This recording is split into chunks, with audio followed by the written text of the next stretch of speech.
عنوان با شبها با صدای تو اینجا هستی با آوای بوف، کتاب ها را به صوت در میآوری، ما همراه شبها در همه رویاها، در حس خیالی دنیا را بیشتر میبری.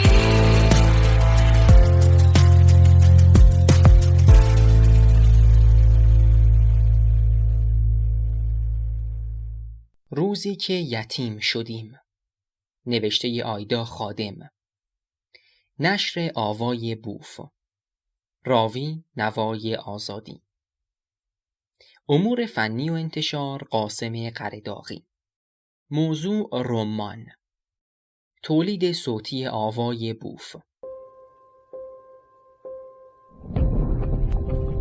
avayaboof.com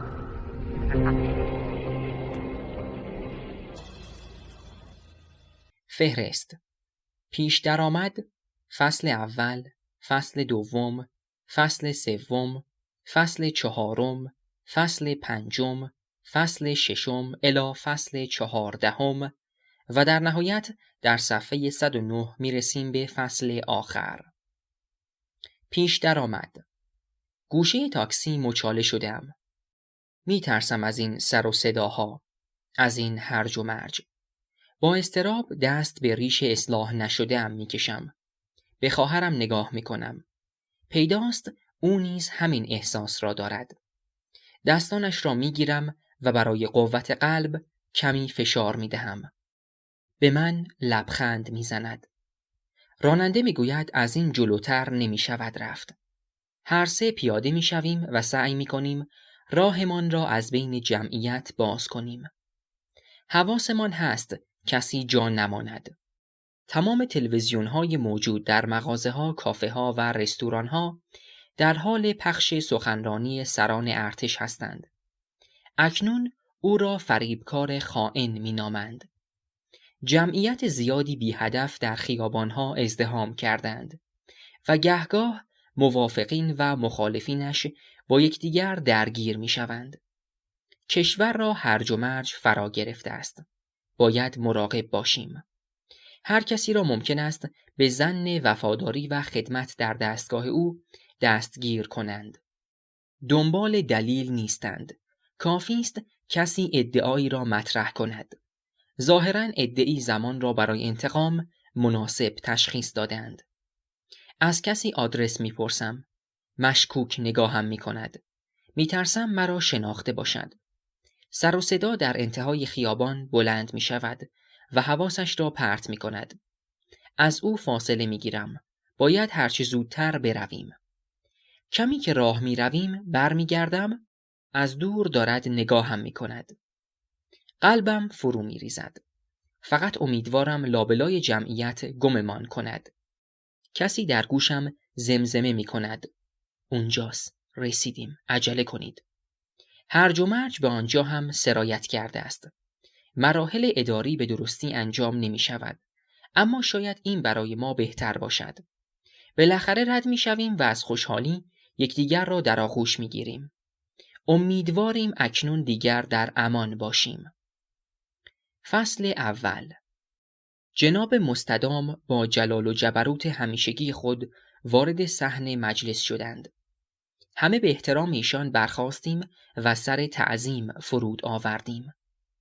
از دیدن آن همه شکوه و عظمت ایشان زبان انسان بند می آمد و نمی دانست با چه الفاظی باید به تحسین و تمجید بپردازد. متاسفانه من هرگز مانند همکارانم با دیدن ایشان اشک شوق نریخته بودم و از این جهت همیشه شرمنده بودم و خود را سرزنش می کردم. چیزی که آزارم میداد این بود که گاهی با دیدن رفتار و حقارت همقطارانم در مقابل ایشان به جای تحسین حالت اشمئزاز به من دست میداد و تمایل شدیدی به سرکشی در خود احساس می کردم. این افکار گناه‌آلود را فوراً تاراندم و تلاش کردم کنترل افکارم را در دست بگیرم. جناب مستدام در جایگاه والای خود نشستند و به دیگران اذن نشستن دادند. اما عشق و علاقه ما به ایشان و مقام والایشان سبب شد خود را به پایشان بیندازیم و برای این کار از هم سبقت بگیریم. وقتی حضور پرهیاهویمان برای کسب فیض اسباب زحمت شد، مأمورین ما را با ضربات باتوم به خود آوردند و سر جاهایمان برگرداندند. پس از برقرار شدن آرامش، جناب مستدام زبان به سخن گشودند. امروز روز خوبی رو آغاز کردم و حالا احساس آرامش می کنم. غریو شادی از جمع برخاست. شکرگزار سعادتی بودیم که نصیبمان شده بود. ایشان ادامه دادند: در روزهای اخیر اخبار خوشی دریافت کردم. بالاخره یاران با وفایم توی منطقه میانه تونستن کمی به استانداردهای مد نظرم نزدیک شن. حقیقتاً از اونها راضیم. رضایتم رو به وسیله فیلم کوتاهی به اطلاعشون رسوندم. اینطور که متوجه شدم، سرپرست ارشد منطقه از شدت هیجان و سرور دچار ایست قلبی شده.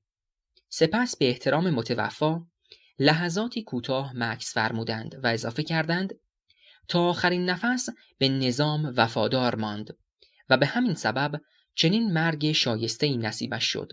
حالا شما را به حضور طلبیدم تا جایگزین مناسبی برای او انتخاب کنم. همه در سکوت فرو رفتیم. سرزمین میانه جایی نبود که به راحتی بتوان در آن مشغول به کار شد.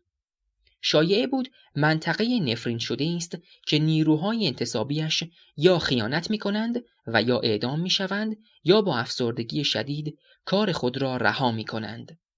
یک بار زمانی که 14 سال داشتم به طور اتفاقی پشت در کلاس شنیدم 2 نفر از معلمانم در مورد منطقه میانه و اتفاقات آنجا صحبت می کنند. چون فالگوش ایستاده بودم بعضی جملات را خوب نشنیدم. اما از کل جریان چیزهایی دستگیرم شد. مردم هنوز اون اعدام‌ها رو فراموش نکردن. اونجا هنوزم بیشترین وفادار به رو داره. محلی‌ها میگن فعال مدارکی بوده، هنوز میترسه، واسه همینه که آروم نمیگیره، ارواح اونا تسخیرشون کرده. هر دو معلم به محض دیدن من از ترس سر جای خود میخکوب شدند. به حدی ترسیده بودند که نمیتوانستند حفظ ظاهر کنند. میخواستند بدانند چقدر از حرفایشان را شنیدم. لابد میترسیدند گزارش حرفهای ممنوعهشان را به بالادستی ها بدهم. اما من قصد این کار را نداشتم. چرا باید چنین کاری میکردم وقتی میتوانستم از اطلاعاتم استفاده مفیدتری کنم و بقیه سال تحصیلی را با آسایش و احترام بیشتری بگذرانم؟ جناب مستدام نگاهی به اطراف انداختند. احساس کردم که با بینشی که خداوند در قلب ایشان قرار داده می توانند ذهن و فکر تک تک ما را بخوانند. تلاش کردم به ناتوانی خودم در انجام این مسئولیت فکر نکنم. نمیخواستم جناب مستدام را ناامید کنم. اما ترس همه وجودم را فرا گرفته بود. جناب مستدام پس از لحظاتی سکوت رو به من فرمودند: نماینده جوان، مضطرب به نظر میرسی. بد نیست برای کاهش اضطراب و کسب اعتماد به نفس بیشتر به این مأموریت بروی. همان لحظه حس کردم نفسهایی که در سینه اطرافیانم حبس شده بود آزاد گردید و همه نفس راحتی کشیدند. کلاغ شوم بدبختی در جمع پرواز کرده و سرانجام بر شانه من نشسته بود. ایستادم و ضمن تعظیم عرض کردم: خوشحال میشم خدمت شایسته‌ای به شما بکنم. فقط نگرانم لیاقت نداشته باشم و شما را ناامید کنم. ایشان با نگاه نافذی که در عمق قلب انسان نفوذ می‌کرد فرمودند: نگران نباش. قبل از رفتن شخصاً مواردی را به تو آموزش می‌دهم تا توی این مأموریت موفق باشی. شادی جای ترس و ناامیدی را گرفت و از تصور اینکه مطالبی را از شخص جناب مستدام فرا خواهم گرفت وجودم سرشار از شعف شد. کمتر پیش می آمد چنین فرصتی نصیب کسی شود. به هر حال من جزو آن افراد معدود بودم و به خود می بالیدم. پس از مرخص شدن از حضور به خانه رفتم و کتاب تعصب و تبعیض نوشته جناب مستدام را باز کردم و سعی کردم موارد اصلیش را مرور کنم و به خاطر بسپارم. اما خوب می‌دانستم مطالعه نظری آن و پیاده سازیش در موقعیت‌های گوناگون دو مقوله جدا از هم است که نیاز به تبحر و تجربه بیشتری دارد. من 24 سال پیش در مرکز کشور متولد شدم. پدر و مادرم مثل همه مردم شیفته شخص اول مملکت جناب مستدام بودند و البته از نیروهای معتمد و نزدیک به ایشان. آنها زندگی خود را صرف تحقق آرزوهای ایشان کرده بودند. همان کاری که من نیز برای وقوع آن تلاش می کردم. آرزوی جناب مستدام استقرار تعصب و تبعیض در جامعه و گسترش فقر و بدبختی بین اقشار مختلف مردم بود. اما این فقر و بدبختی نباید به گونه‌ای گسترش می‌یافت که مردم آن را امری طبیعی قلمداد کنند و به آن خو بگیرند و رفته رفته نسبت به آن احساس رضایت کنند. بلکه باید جوری عملی می‌شد که افراد هر لحظه از وضعیت خود احساس فلاکت نمایند و یکدیگر را در وضع موجود مقصر بدانند. مرکز کشور مکان طلایی تحقق آمال و آرزوهای جناب مستدام بود. مردم شهر از تبعیض به سطوح آمده بودند و هر کس دیگری را مقصر قلمداد می‌کرد و به محض اینکه فرصتی دست می‌داد به هم ضربه می‌زدند، با تهیه به خاطر از هم دزدی می‌کردند و برای پیشرفت زیرا به یکدیگر را می‌زدند. همه عصبانی بودند و فکر می‌کردند به حق خود نرسیدند و در این زندگی اسیر شدند. البته رسیدن به این سطح از نارضایتی کار آسانی نبود. سالها برنامه‌ریزی دقیق و کار مداوم نیاز داشت که تنها با درایت و کاریزمای جناب مستدام امکان پذیر شده بود. برخلاف آنچه به نظر می‌رسد، برقراری تبعیض در جامعه به همین راحتی‌ها هم نیست. موارد زیادی از تبعیض وجود دارد که میتوان به راحتی اعمال کرد، مثل تبعیض جنسیتی یا تبعیض نژادی. شما بدون اینکه زحمت زیادی بکشید، تنها با وضع چند قانون میتوانید جنس زن را مورد تبعیض قرار دهید یا سیاه پوستان را از حقوقی محروم کنید. اما انواع دیگر تبعیض نیازمند کنکاش بیشتری است و نیرو و بودجه و انرژی زیادی می‌طلبد، مثل تبعیض عقیدتی و مذهبی و حتی سبک زندگی. برای چنین تبعیض‌هایی لازم است سر در زندگی دیگران فرو ببرید و جزئیات آن را بررسی کنید. بیشتر کشور در وضعیت مطلوبی از تبعیض به سر میبرند. تنها منطقه‌ای که هنوز مردمانش مقاومت می‌کنند و با یکدیگر احساس همدلی داشتند منطقه میانه بود. همانطور که گفتم، افراد زیاد و بعضاً با تجربه‌ای در آن منطقه کار کرده بودند. با این حال نتایج مطلوب حاصل نشده بود و ما بین خودمان از آنجا به عنوان منطقه نفرین شده نام می‌بردیم. اکنون درک می‌کنید چرا از این انتصاب اصلاً خوشحال نشدم. صبح روز بعد زودتر از خواب بیدار شدم، دوش گرفتم و لباس مناسبی پوشیدم. با در نظر گرفتن اتفاقات و حوادث غیر مترقبه زودتر از خانه خارج شدم تا مبادا برای رسیدن به حضور جناب مستدام تأخیر داشته باشم. نیم ساعت در دفتر ایشان منتظر ماندم تا سرانجام منت بر سر این جانب نهادند و قدم رنجه فرمودند.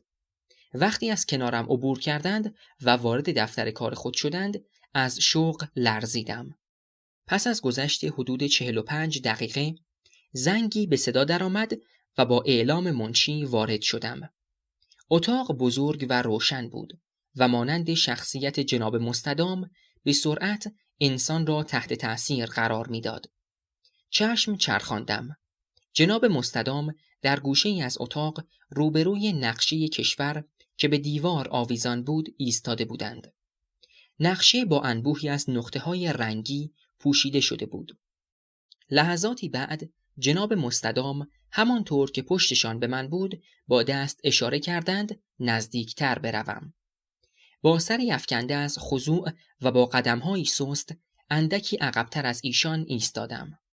نزدیک 32 ساله که این نقشه روی این دیواره. روزهای اولی که به ریاست کل کشور رسیدم میدونستم رسالت بزرگی به عهده منه و باید برای رسیدن بهش تلاش و استقامت زیادی به خرج بدم. شنیده بودم در مجالس خصوصی لحن بسیار دلربایی دارند که در مجامع عمومی از ایشان شنیده نمی شود. از اینکه درست متوجه آن نمی شدم کمی عصبی بودم. تلاش کردم روی این موضوع بیشتر متمرکز شوم تا بعداً بتوانم آن را به درستی برای دیگران توصیف کنم. ادامه دادند شکر خدا حالا بعد از 32 سال از مجموع کارهایی که انجام شده راضیم و فکر می کنم تا اندازه زیادی از عهده رسالتی که خداوند روی شونه های من قرار داده بر اومدم. بعد برگشتند و رو به من کردند. اما برای اینکه بتونم میراثم را به طور کامل به آیندگان تحویل بدم از شما کمک میخوام. وای، چطور ممکن بود؟ جناب مستدام از من کمک میخواستند؟ من حقیر چه بودم که بتوانم به چنین شخص والا مقامی کمک کنم؟ ایشان که انگار مثل همیشه ذهن مرا خوانده بودند دست بر شانه هایم گذاشتند و فرمودند میتونی، اگه بخوای میتونی خدمت درخور و شایسته ای به من بکنی. سپس با حرکت دست مرا به جلو هدایت کردند و پشت میزشان بازگشتند. وقتی جلوی نقشه قرار گرفتم جزئیاتش را واضح تر دیدم. 3 رنگ سوزن روی نقشه قرار داشت. از همان ابتدا و بدون راهنمایی معنی آنها را درک کردم. رنگ سبز حاکی از رضایت و موفقیت در انجام کار بود. سوزنهای سبز که بیشتر در مرکز نقشه متمرکز بودند، مکانهایی بودند که اهداف جناب مستدام در آنها مستقر شده بود و تنها نیاز به کنترل و بروز شدن داشتند. سوزنهای زرد که بیشترین تعداد را در نقشه از آن خود کرده بودند و بیشتر در اطراف و مناطق مرزی خودنمایی می کردند، نشان از مناطقی داشتند که هرچند اهداف در آنها پیاده شده بود، اما با کوچکترین اهمالی کنترل اوضاع از دست خارج می شد و سوزنهای قرمز که تنها در منطقه میانه در پایین منطقه مرکزی قرار داشتند، حکایت از عدم رضایت از عملکرد این مناطق داشتند. جناب مستدام پس از دقایقی فرمودند از این نقشه چی برداشت می کنی؟ این که مسئولیت خطیری به عهده دارم. البته همینطوره. برای همین هم خواستم قبل از اینکه به منطقه اعزام بشی خودم شخصاً بخشی از تجربیاتم رو در اختیارت بگذارم. پدر و مادرت همیشه از یاران نزدیک من بودن و اینکه امروز اینجا وایسادی و توی این سن و سال همچین مأموریتی به عهدت گذاشته شده رو مدیون وفاداری و ایمان اونها به شخص من هستی. سپس خودکاری برداشتند و پرسیدند خب نماینده جوان، بگو ببینم چرا ما اینقدر تلاش میکنیم که اختلاف و تبعیض رو توی جهان اشاعه بدیم؟ چون این رسالت ماست. بذار جملت رو تصحیح کنم. این رسالت منه و شما خدمتگزاران من هستید. از اینکه خود را در سطح جناب مستدام دیده بودم شرمگین شدم و عرق سرد بر پیشانیم نشست. هرگز کسی راجع به این موضوع حرفی نمیزد که جناب مستدام از طرف چه مرجعی یا از چه طریقی به این رسالت برگزیده شدند. یک بار در سن 9 سالگی این سوال را از معلمم پرسیدم و بابت آن به شدت مؤاخذه و تنبیه شدم و فهمیدم چنین سوالی یعنی تردید در مقام والای ایشان و این گناهی نابخشودنی است که البته مجازات سنگینی هم دارد. معلمم آن روز در حق من لطف کرد و این پرسشم را به بالا گزارش نکرد وگرنه شاید امروز اینجا نایستاده بودم. جناب مستدام بلند شدند و در عرض اتاق قدم زدند. نماینده جوان، خداوند دنیا رو با اختلاف و تبعیض خلق کرده و این وظیفه ماست که ادامه دهنده مسیر اون روی زمین باشیم. به نظر تو بین کودکی که توی خانواده خوب و مرفه متولد میشه و کودکی که توی خانواده فقیر و بزهکار به دنیا میاد فرقی نیست؟ بین انسان زشت و زیبا باهوش و کودن، فقیر و ثروتمند، سالم و معلول، هیچ فرقی نیست؟ مسلمه که وقتی خدا افراد رو اینطور خلق میکنه، در نظر داره این رویه توی همه ارکان بشر وجود داشته باشه و من به عنوان نماینده خدا روی زمین وظیفه دارم این هدف رو در جهان مستقر کنم و تا اینجا هم توی انجام رسالتم موفق بودم. حالا به من بگو فکر میکنی چرا توی منطقه میانه توفیق مد نظرم حاصل نشده؟ فکر میکنم مأمورین اعزامی نتونستن نقشه ها و دستورالعمل ها رو درست پیاده کنن. این اشتباه بیشتر منسوبین من توی منطقه است. درس اول، دائما باید در حال ارزیابی منطقه باشی.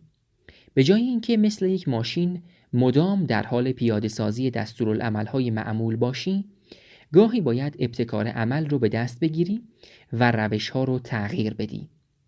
بسیار پیش میاد که اصول جاری و امتحان شده توی منطقه خاصی جوابگو نیست و فاقد کاراییه. حتی گاهی پیش میاد این روش ها در جهت عکس عمل میکنن و ما رو با چالش های بزرگتری مواجه میکنن. بنابراین یه مأمور هوشمند همیشه آماده به دست گرفتن ابتکار عمله و هرگز اجازه نمیده ذهنش با چارچوب ها بسته بشه و خلاقیت رو ازش بگیره. ضربه‌ای به در خورد. جناب مستدام با زدن دکمه‌ای در را باز کرد و مستخدم ایشان وارد شد. فنجان شکیل چای را همراه شیرینی و نان کره‌ای مخصوصی روی میزشان قرار داد و یک استکان چای و یک قندان نیز روی میز کوچک جلوی من گذاشت. از اینکه این فرصت دست داده بود تا در جوار ایشان چای بنوشم، سراپا غرور و افتخار بودم. پس از خروج مستخدم، جناب مستدام جرعه‌ای از نوشیدنیشان را میل فرمودند و ادامه دادند: از دیروز که برای این مأموریت انتخاب شدی، موقعیت منطقه رو بررسی کردی؟ با شتاب دست در جیب کتم بردم و دفترچه یادداشت کوچکی بیرون آوردم. بله، متوجه شدم. منطقه میانی خوش آب و هواست و بیشتر مردمش از بازماندگان اقوام قدیمی هستند و از این جهت اقلیت قومی به حساب میان. اولین دانشگاه کشور توی این منطقه راه اندازی شده و هنوز هم مشغول به کاره و از سراسر کشور دانشجو میگیره. در هنر و موسیقی هم پیشرو و فعالن. از خودت پرسیدی چرا با وجود این همه پتانسیل روش‌های معمول اعمال تبعیض روشون مؤثر نبوده؟ به تته پته افتادم. شاید هیچ گروهی مثل یک قومیت کوچک با رسومات ویژه شرایط ایدئال برای اعمال تبعیض را دارا نباشد. پس چرا مأمورین در انجام آن تا این اندازه ناموفق بودند؟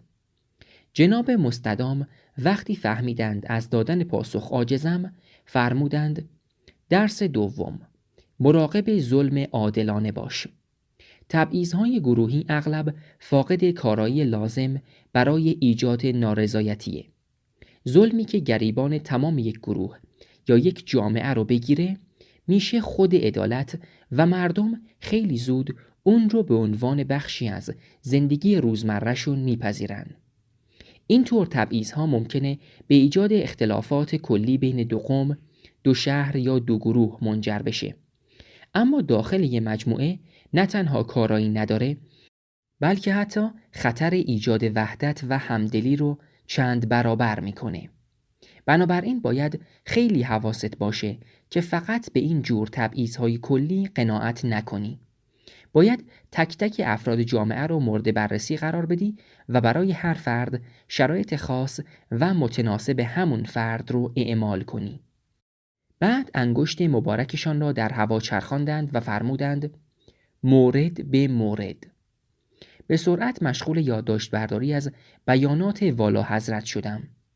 نکات ظریف و کاربردی فرمودند که در هیچ کتابی نخوانده و در هیچ سمیناری نشنیده بودم.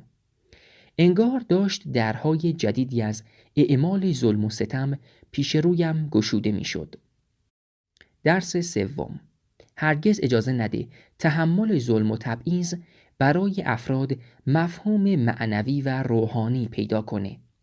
این خطر به ویژه در مورد اقلیت‌های مذهبی یا عقیدتی وجود داره که شخص ظلم دیده تصور میکنه برای هدف بالاتر یا معنای عمیق‌تری از زندگی دچار این تبعیض شده. معنا میتونه تحمل تبعیض رو ساده کنه و حتی خطرناکتر از اون افراد رو برای رسیدن به هدفی که متصورن مصممتر کنه. ولی جناب مستدام چجوری باید معنا رو از زندگی عوام گرفت؟ لازم نیست معنا رو ازشون بگیری. باید خودت به زندگیشون معنا بدی. بستگی به هدفت داره. اگه در حال جنگ با نیروی خارجی باشی، معنا میشه وطن. اگر مشکلات داخلی داری، معنا میشه مذهب. در حالت عادی هم معنا میشه لذت.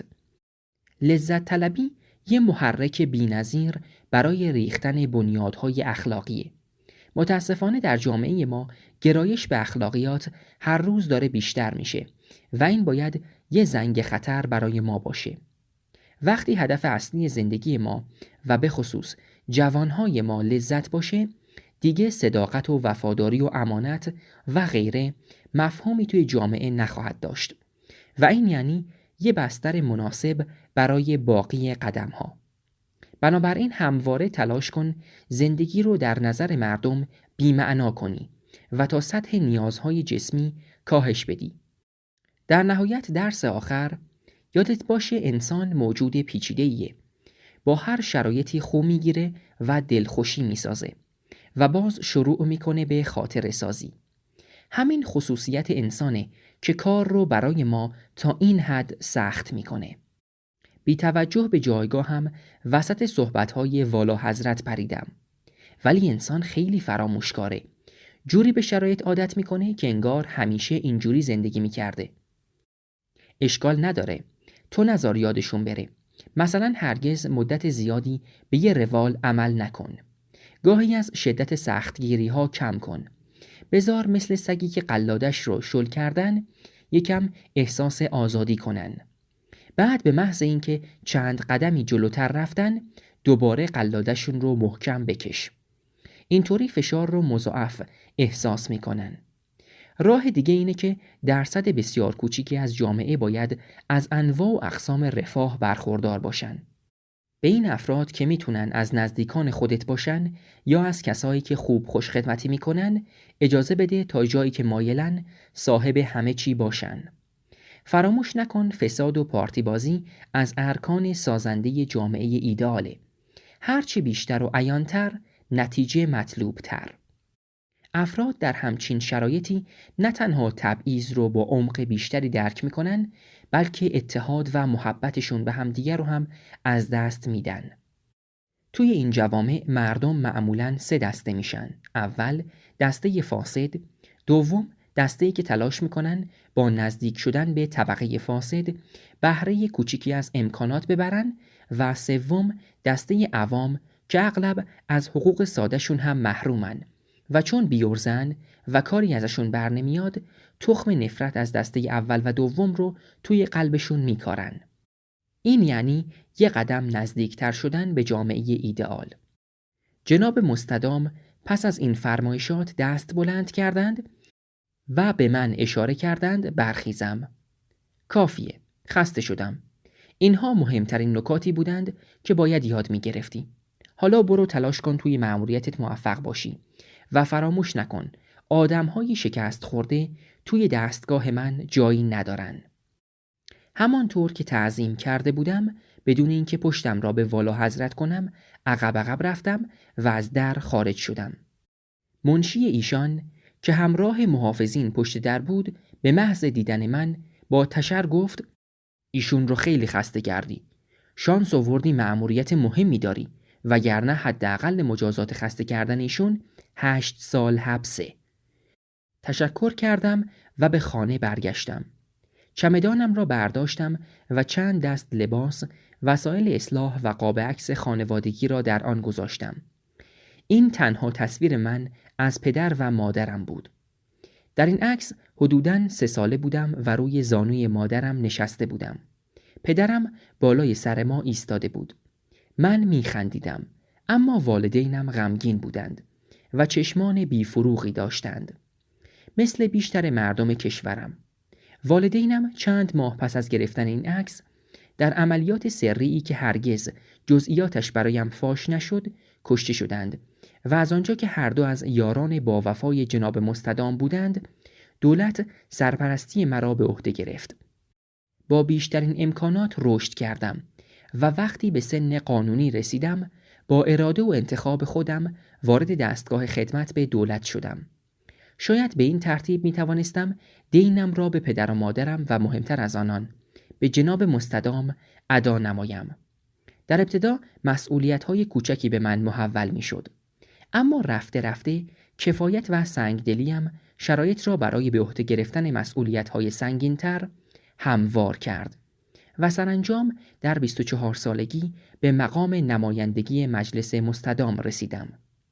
والا مقام عنوان نماینده جوان را برایم انتخاب کردند، چرا که جوانترین نماینده تا آن روز در دستگاه حکومتی بودم و البته تا قبل از آن انتصاب.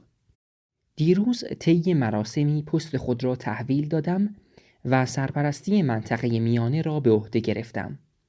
هنوز نمیدانستم این کار نوعی تشویق به حساب می آید یا تبعید. در هر صورت مطمئن بودم آینده شغلی و حتی زندگیم به موفقیت در این مأموریت بستگی دارد. قبل از خروج در آستانه در ایستادم و نگاهی به خانه انداختم و خاطرات سالهای گذشته را مرور کردم. وقتی 18 ساله شدم پرورشگاه را ترک کردم و به این خانه که از طرف دولت در اختیارم قرار گرفته بود نقل مکان کردم. هرچند روابط در پرورشگاه خشک و جدی بود، اما بچه‌های آنجا برای من حکم خانواده را داشتند و تا مدتی اینجا احساس تنهایی می کردم. همسایه‌هایم همگی اشخاص بلند مرتبه دولتی بودند. خصوصیت مشترک بیشترشان این بود که خشن و مشکوک بودند و از ایجاد ارتباط با یکدیگر پرهیز می کردند. هرچه بود اینجا آزادتر بودم و از برنامه‌های فشرده و غیر منعطف پرورشگاه خبری نبود. برنامه‌های آنجا هر روز کم و بیش شبیه هم بود. صبح زود از خواب بیدار می شدیم و پس از شستن دست و صورت و مرتب کردن تخت خواب به صف می شدیم و برای سلامتی جناب مستدام دعا می کردیم. این دعا حداقل نیم ساعت طول می کشید و اگر بچه‌ای تمرکز نمی کرد یا دست به شیطنت می زد از صبحانه و بازی محروم می شد و گاهی چندین ساعت در زیر زمین که مکانی مخوف بود حبس می شد. من چند باری محرومیت کشیدم، اما هرگز پایم به زیر زمین نرسید. بعد از آن تا عصر درس‌های متفاوت می‌خواندیم و 1 ساعت فرصت داشتیم بازی کنیم. قبل از خواب هم برای سلامتی جناب مستدام دعا می‌کردیم. کم پیش می‌آمد به اردو یا مکان تفریحی برویم. بزرگترین تفریح ما شرکت در راهپیمایی‌ها یا گردهمایی‌های دولتی بود، مخصوصاً اگر جزو اجرا کنندگان برنامه بودیم. آنجا گاهی از دور جناب مستدام را می دیدم و همیشه آرزویم کار در جوار ایشان بود. فرصتی که به دست نیامده از دستم رفت. از 15 سالگی پروژه های کوچکی به ما محول می شد. بسیاری از این پروژه ها مربوط به کار با بچه های کوچکتر از خودمان بود. ظاهراً هنگام انجام این پروژه ها مخفیانه ما را زیر نظر می گرفتند تا بتوانند میزان توانایی من را ارزیابی کنند. من اغلب سختگیرترین نوجوان گروه بودم. وقتی گروه کودکانی که قرار بود تحت سرپرستی من قرار گیرند اعلام می شد، همیشه 1-2 نفر گریه می کردند و من سرشار از غرور می شدم.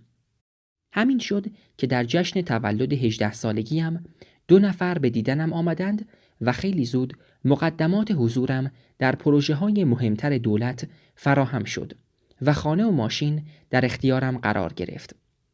مدتی بعد دوستانی از همان رده اجتماعی پیدا کردم و خانه هم تبدیل به یکی از پاتوق‌های مورد علاقه جوانان شد و همیشه بساط مهمانی و عیش و نوش در آن به راه بود. رفته رفته مسئولیت‌هایم سنگین شد و فرصت کمتری برای خوشگذرانی یافتم. مهمانی‌ها کاهش یافت و دور و برم خلوت شد. حال که به آن زمان فکر می‌کنم با نهایت تعجب می‌بینم هیچ وقت دلم برای آن روزها تنگ نشد.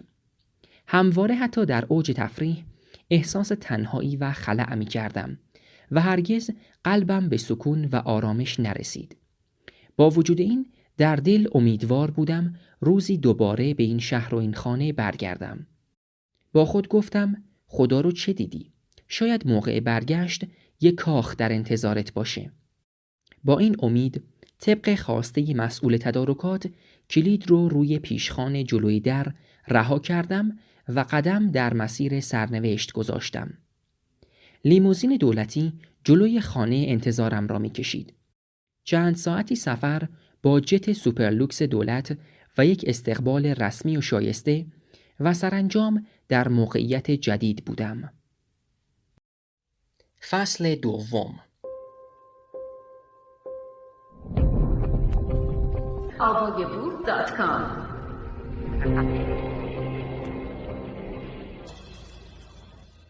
اولین صبح کاری در منطقه میانه را در حالی آغاز کردم که هنوز درست مستقر نشده بودم.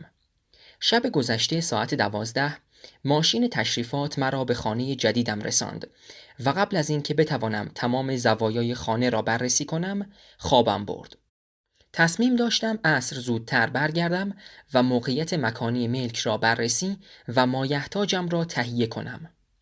اتاق بزرگ و روشنی را در اداره به من اختصاص داده بودند. پنجره اتاقم دید خوبی به خیابان اصلی داشت و مشخص بود اخیراً دکور شده است.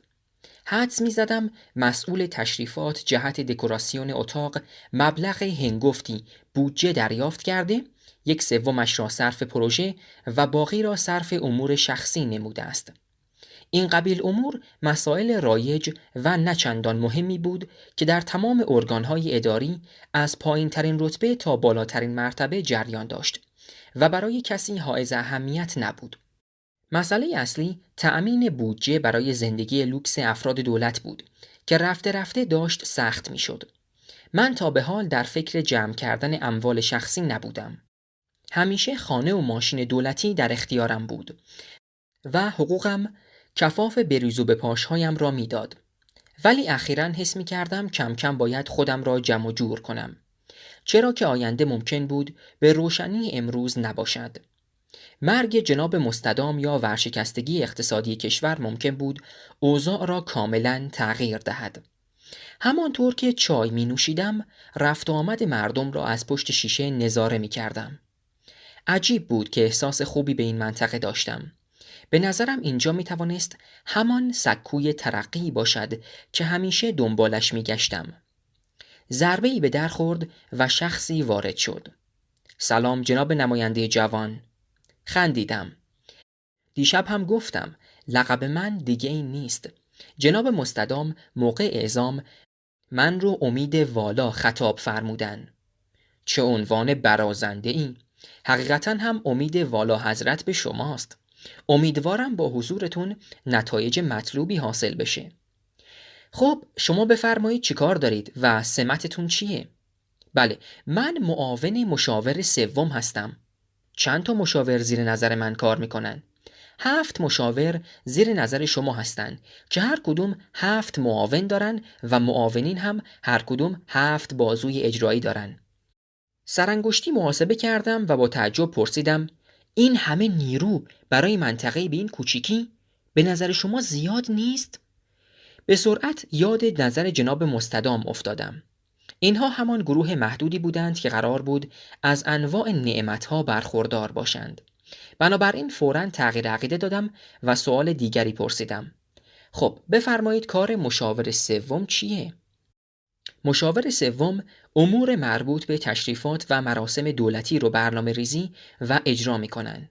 استقبال دیروز یکی از نمونه‌های کارهای مشاور سوم. وسط حرفش پریدم و احتمالاً دکوراسیون اتاقهای شهربانی و با گشودن دستهایم به مبلمان اتاق اشاره کردم. معاون خاضعانه جواب داد بله. چون سرپرست ارشد قبلی فوت کرده بودن فکر کردیم بهتر دکوراسیون اتاق رو کاملا جدید کنیم. تا یه وقت وجود چیزی از قبل باعث ناراحتی شما نشه. امیدوارم سلیقه دکوراتیو ما رو دوست داشته باشین. سری به علامت تایید تکان دادم. با اینکه می‌دانستم این حرف تنها بهانه‌ای برای آغاز یک پروژه و دریافت بودجه هنگفت بوده است، خوشحال و حتی سپاسگزار بودم. حس کار به جای کسی که چند روز پیش مرده به اندازه کافی شوم به نظر می رسید و نمی خواستم تحمل وسایلش را هم به آن اضافه کنم. معاون مشاور از پوشه همراهش چند برگه بیرون آورد. جناب امید والا، در حال تدارک مراسم تشییع سرپرست ارشد مرحوم هستیم. این چند عکس رو از تزیینات سالن ببینین و یکی رو به دلخواه انتخاب کنین. 4 برگه را با فاصله کمی از هم روی میزم چید. تمام تصاویر با شکوه و زیبا بودند. تصویر شماره 2 رو انتخاب کردم و به معاون دادم. چه انتخاب شایسته ای! بین این 4 برگ این بهترین گزینه بود. از این چاپلوسی کمی چندشم شد، چرا که تمام تصاویر شبیه هم بودند و انتخاب چندان پیچیده ای نبود. دوباره تقه‌ای به در خورد و باز شد. مردی وارد شد و با غرور و تکبر به من سلام کرد. معاون مشاور از دیدن مرد تازه وارد دستپاچه شد و پس از تعظیم و عرض ادب فوراً از اتاق خارج شد. مرد گشتی در اتاق زد و دکوراسیون جدید را با دقت از نظر گذراند. سپس بدون اینکه اجازه‌ای مرا بخواهد روبرویم روی صندلی نشست. از برخوردش خوشم نیامد، اما به نظر می رسید می داند دارد چه کار می کند. من آگاهنده مشاور اول هستم. دلم میخواست شخصاً باهاتون آشناشم و بهتون خوش آمد بگم. تشکر کردم و منتظر شدم. حسی به من میگفت فقط جهت خوش آمدگویی نیامده است. پس از لحظاتی بلند شد و عرض اتاق را پیمود. جناب امید والا، شنیدم سمت قبلی شما نمایندگی مجلس مستدام بوده. میتونم سوال کنم چی شد که کارتون به اینجا کشید؟ یکی خوردم. اگر تا امروز مردد بودم که این انتصاب بیشتر به تنبیه شباهت دارد تا ترفیع، حالا دیگر مطمئن شدم. بعد از کمی دستپاچگی سرفه کوتاهی کردم تا بتوانم قدری خودم را جمع جور کنم. جرعه ای آب نوشیدم و با طمأنینه پاسخ دادم: کار من توی مرکز چندان پیچیده و استراتژیک نبود. اونجا نمیتونستم خدمت شایسته‌ای به جناب مستدام بکنم. به خاطر همین به درخواست خودم به این منطقه اعزام شدم تا علاوه بر گرفتن نتایج شایسته، تجربه کافی برای به عهده گرفتن مأموریت‌های دشوار پیدا کنم. همچنان در عرض اتاق قدم می‌زد و این حرکتش مرا عصبی کرده بود. بسیار عالی. امیدوارم بتونید توی این سمت موفق باشید. نفرات قبل از شما سرنوشت چندان خوبی نداشتن، اما این به این معنا نیست که سمت فعلی شما طلسم شده. نگاه شیطانیش را به من دوخت. آب دهانم را به سختی قورت دادم و به پشتی صندلی تکیه دادم. سعی کردم راحت به نظر برسم. در مورد سرپرست قبلی اطلاعاتی دارم، مثل اینکه از خوشحالی رضایت جناب مستدام دچار ایست قلبی شدن، اما در مورد... پس شما همین رو شنیدید. عالیه، یعنی ما موفق بودیم. در چه موردی؟ گسترش شایعه. حتما میدونید که یکی از ارکان اصلی پیشبرد اهداف ما توانایی در اشاعه شایعات گوناگونه. و با خوشحالی اضافه کرد: مورد یکم عجیب بود و نگران بودم غیر قابل باور باشه. خوشحالم که موفق بودیم. نمیدانستم چه باید بگویم. از حجم حماقت خودم شگفت زده شده بودم. آخر چه کسی ممکن است از چنین خوشحالی سکته کند و بمیرد؟ من سالها در نظام خدمت کرده بودم و حداقل باید متوجه این نکته می شدم. اما اجازه دادم احمق جلوه کنم. سعی کردم مکالمه را با احتیاط و هوشیاری بیشتری پیش ببرم. میتونم بپرسم کار مشاور اول چیه؟ از اسمم معلوم نیست؟ آگاهنده؟ انگار که از ادامه این مکالمه کسل شده باشد، تصمیم گرفت توضیحات کاملی بدهد. کار مشاور اول مربوط به امور اطلاعاتیه. اطلاعات راجع به مردم عادی و افراد داخل نظام توی این منطقه. حالا که بحث به اینجا رسید، باید بگم در اصل اومدم هماهنگی لازم رو با شما در مورد سرپرست ارشد قبلی انجام بدم. مکسی کرد و ادامه داد: سرپرست ارشد قبلی بعد از مدتی کار و به دست آوردن موفقیت‌های کوچیک مرتکب اشتباه بزرگی شد. تلاش کرد با لباس مبدل به صورت آدم عادی وارد جامعه بشه و اطلاعات رو بیواسطه به دست بیاره.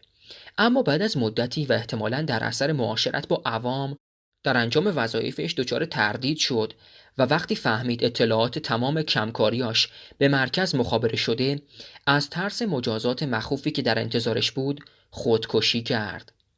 تلاش کردم قیافه‌ام عادی و بیروح جلوه کند. بیشتر از این که از عاقبت سرپرست ارشد قبلی متأثر شوم، نگران وضعیت خودم شدم. حالا نیاز ما جلسه ترتیب بدیم و امور مربوطه رو ردخ و فتخ کنیم. چه اموری؟ فراموش کردم بگم. سرپرست قبلی و همسرش اول 2 فرزندشون رو مسموم کردن و وقتی از مردن اونا مطمئن شدن 2 دست به خودکشی زدن. حالا من و شما مشاور هفتم که مربوط به امور تاریخ نگاریه باید جلسه‌ای ترتیب بدیم و تغییراتی توی تاریخ بدیم. خانواده سرپرست باید کلاً حذف بشن و یه داستان کامل در مورد گذشته و سرانجامشون توی تاریخ نوشته بشه. بعد مشاور دوم تبلیغات مفصل و متنوعی پیرامون بیوگرافی جدید ترتیب میده و با همکاری مشاور چهارم که مربوط به امور رسانه است بازتاب گسترده‌ای درست میکنیم و داستان جدید رو توی ذهن عموم جامعه جا میندازیم. سریع از کشوی میزم کاغذ و خودکاری بیرون آوردم. ببخشید، من از فحوای کلام شما چیزهای مهمی دستگیرم شد. بذارید دانسته‌هام رو با هم مرور کنیم. مشاور اول که شما باشید مربوط به امور اطلاعاتی هستید. مشاور دوم امور تبلیغاتی.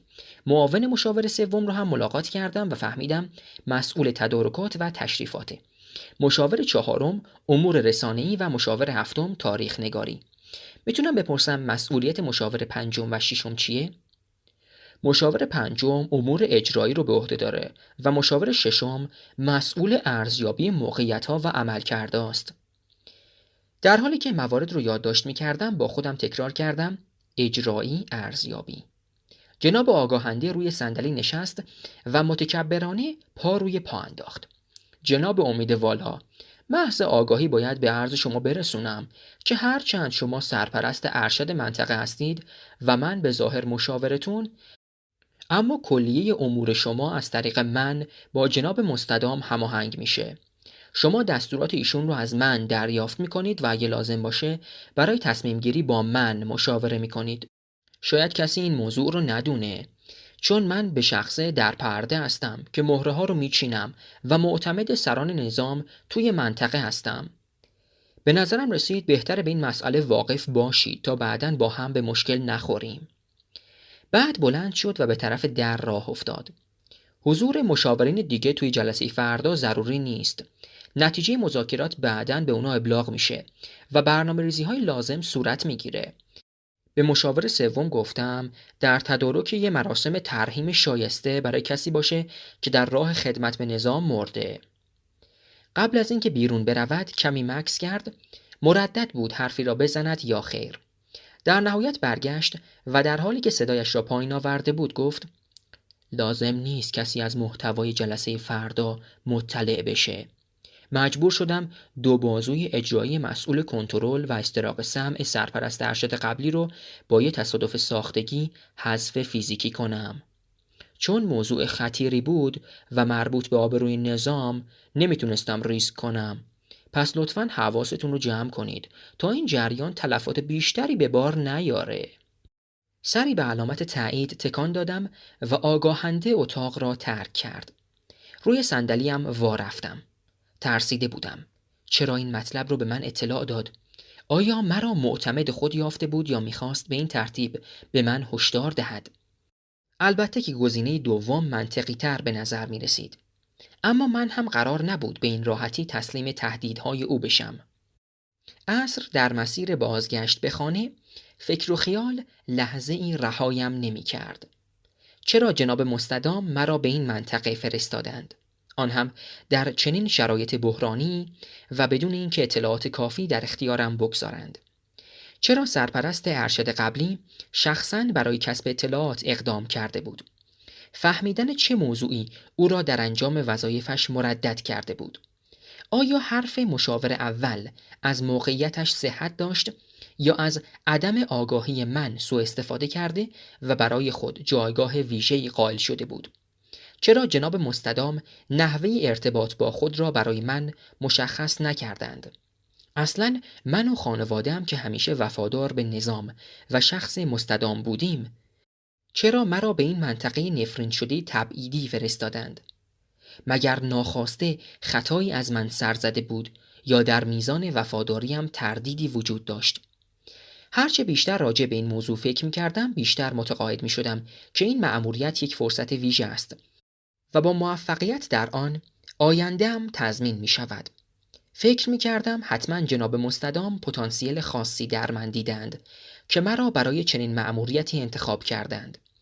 شاید برایم آینده درخشانی در نظر داشتند و فقط منتظر بودند خود را به ایشان اثبات نمایم.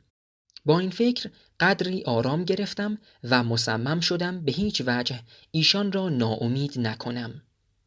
1 هفته بعد از ورودم به میانه، اولین جلسه کابینه تشکیل شد. در هفته گذشته کم و بیش با تمام مشاورین و بعضی معاونین آشنا شده بودم. اما اولین بار بود که در یک جلسه رسمی همه را ملاقات می کردم. از کودکی آموخته بودم هرگز با کسی صمیمی نشوم و مهمتر از آن هرگز و هرگز به کسی اعتماد نکنم. معلم‌های پرورشگاه همواره به ما گوشزد می کردند. همه انسان‌ها را می شود خرید و هر کس قیمت متفاوتی دارد. بنابراین هیچ وقت به هیچ کس اعتماد نکنیم. به لطف همین آموزش ها بود که هر زمان لازم می شد می توانستم جدی و خشک و تا اندازه‌ای کاریزماتیک باشم و این همان چیزی بود که اینجا به آن نیاز داشتم. بعد از آغاز رسمی جلسه و دعا برای سلامتی و طول عمر و طول سلطنت جناب مستدام، مشاور ارزیابی بلند شد و خلاصه‌ای از مذاکرات قبلی و برنامه‌های آینده را قرائت کرد. پس از خوشامدگویی دوباره به جناب امید والا، باید به عرض برسونم گزارش اتفاقات در چند هفته گذشته به این شرح است. 1. پروژه لباس‌های متحدالشکل که در مرحله پیش از اجرا قرار داشت، به دلیل فوت سرپرست ارشد به تعویق افتاد. 2. پس از فوت ایشون مراسم ترحیم شایسته‌ای برگزار شد و با تمهیدات رفت و آمدی که در نظر گرفته شد، تعداد زیادی از مردم منطقه مرکزی در آن شرکت کردند که بازتاب گسترده‌ای هم داشت. 3. تبلیغات وسیعی پیرامون این مراسم و میزان محبوبیت سران حکومت صورت گرفت. 4. رسانه‌ها و شبکه‌های اجتماعی کنترل شد و تعدادی از کسانی که نظرات مشکوک ابراز کرده بودند شناسایی و دستگیر شدند. 5. تاریخ تا حضور سرپرست جدید ثبت شد و به اطلاع عموم رسید. الان هم آماده‌ایم پروژه‌های معوقه را از سر بگیریم. مشاور تبلیغات که پیرمرد فرتوت و سالخورده‌ای بود و هوش و حواس درست و حسابی نداشت گفت: پسرم باز ماشین جدید میخواد. هفته پیش تصادف کرد و ماشینش رو به باد داد. موندم از دستش چیکار کنم. زنش رو هم میخواد طلاق بده. قدیم اینجور نبود که زن و مرد با هم سر میکردن. بیچاره نوم. کسی به حرفای او توجه نکرد. حتی متعجب هم نشدند. ظاهراً همه به این اظهار نظرهای بی ربط و بی موقع عادت داشتند. هنوز نفهمیده بودم با این سطح هوشیاری چگونه به سمت مشاور انتخاب شده و از آن مهمتر تصمیمات حوزه اختیاراتش را چه کسی میگیرد. البته در نظام از این دسته افراد کم نبودند و همیشه افرادی پشت پرده مشغول انجام وظایف این گروه بودند.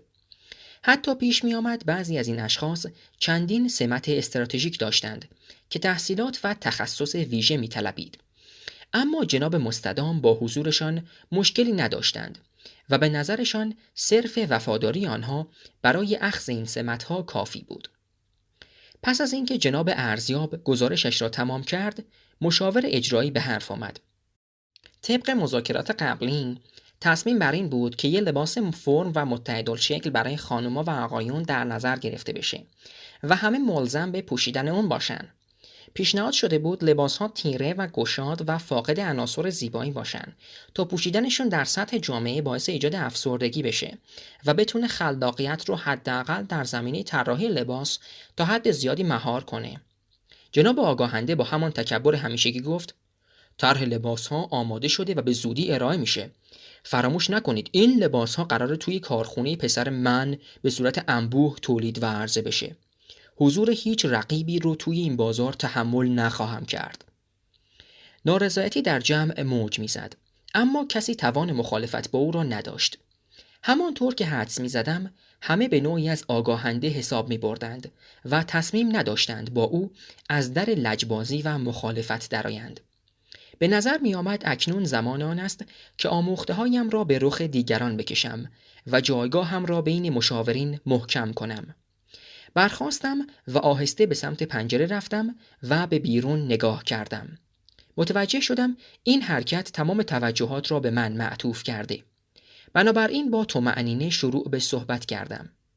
مشاورین محترم، این طرح‌ها هرچند در کوتاه مدت موثرن و سبب نارضایتی مردم میشن، اما در دراز مدت تأثیر چندانی نخواهند داشت. بعد شروع به قدم زدن در عرض اتاق کردم. شما تصور بفرمایید همچین طرحی تصویب بشه و بعد با صرف هزینه و انرژی زیاد به اجرا در بیاد. فکر میکنید ظرف 2 ماه آینده چه اتفاقی میافته؟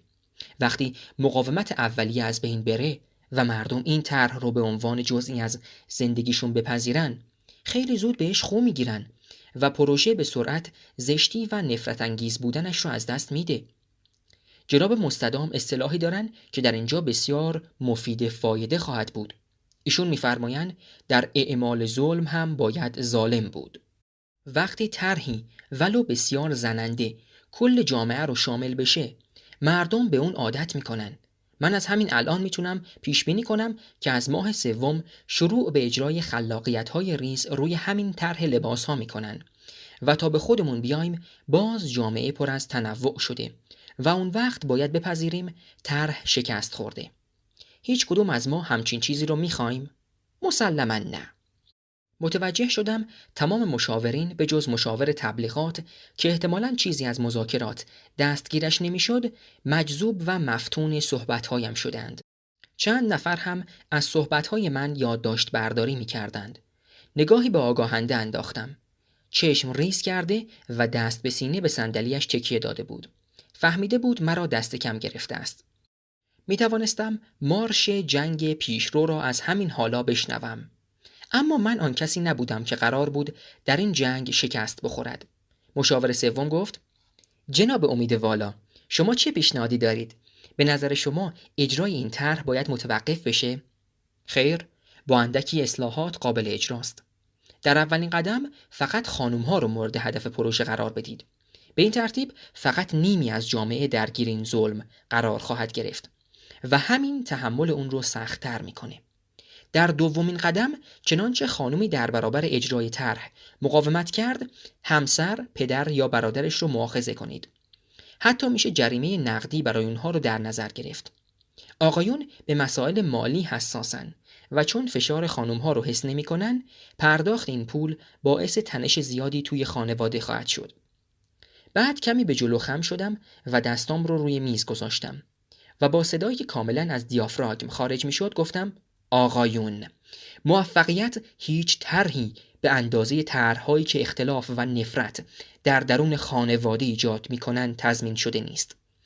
به این ترتیب بدون صرف هزینه گزاف کنترل از درون خانواده شروع میشه. بعد دوباره ایستادم و ادامه دادم: حتی میتونید توی دبیرستان‌های پسرونه تبلیغات گسترده‌ای برای اجرای این طرح انجام بدید. نوجوانا رو دست کم نگیرید. اونها رو علیه مادر و خواهرشون تحریک کنید و از پتانسیلشون در مسیر اهدافتون استفاده کنید. فراموش نکنید اگه نتونیم اونا رو ایدئولوژیک بار بیاریم، باید خطر آزادی خواه شدنشون رو به جون بخریم.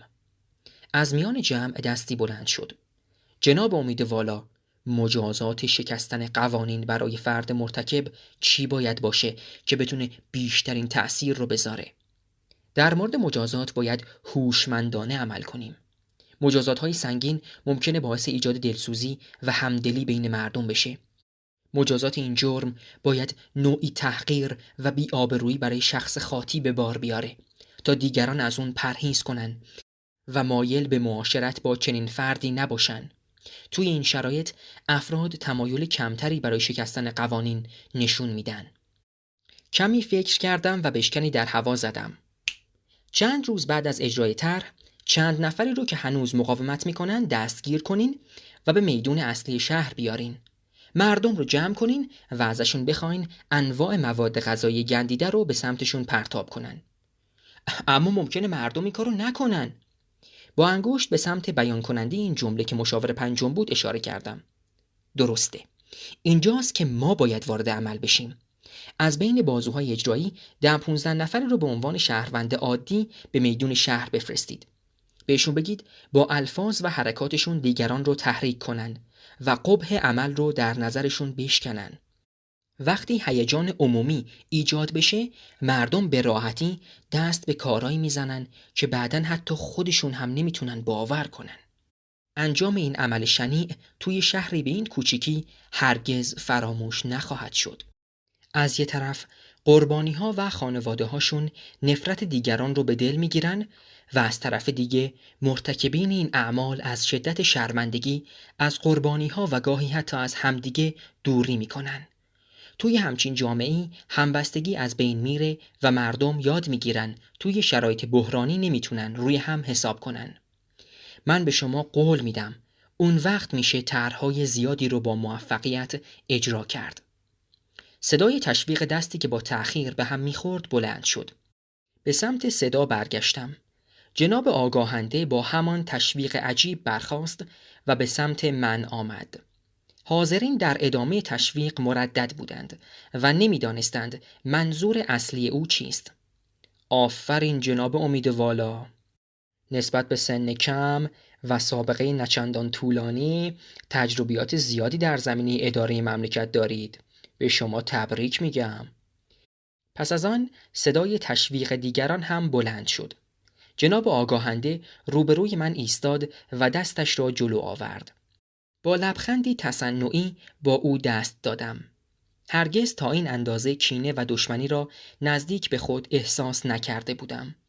دیگر مطمئن بودم آگاهنده برای برداشتن من از سر راه برنامه‌های دقیق تری خواهد چید. فصل سوم. AvoyeBook.com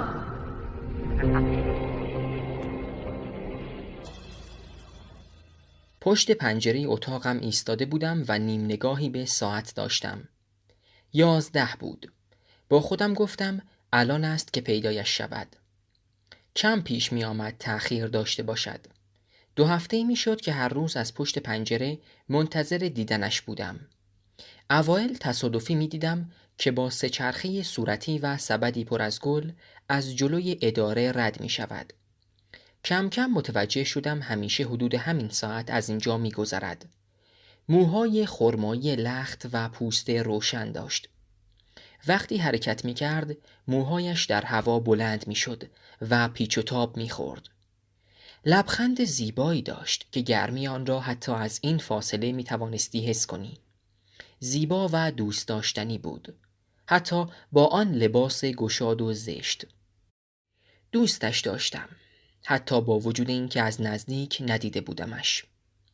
10 دقیقه گذشت و نیامد. نگران شدم.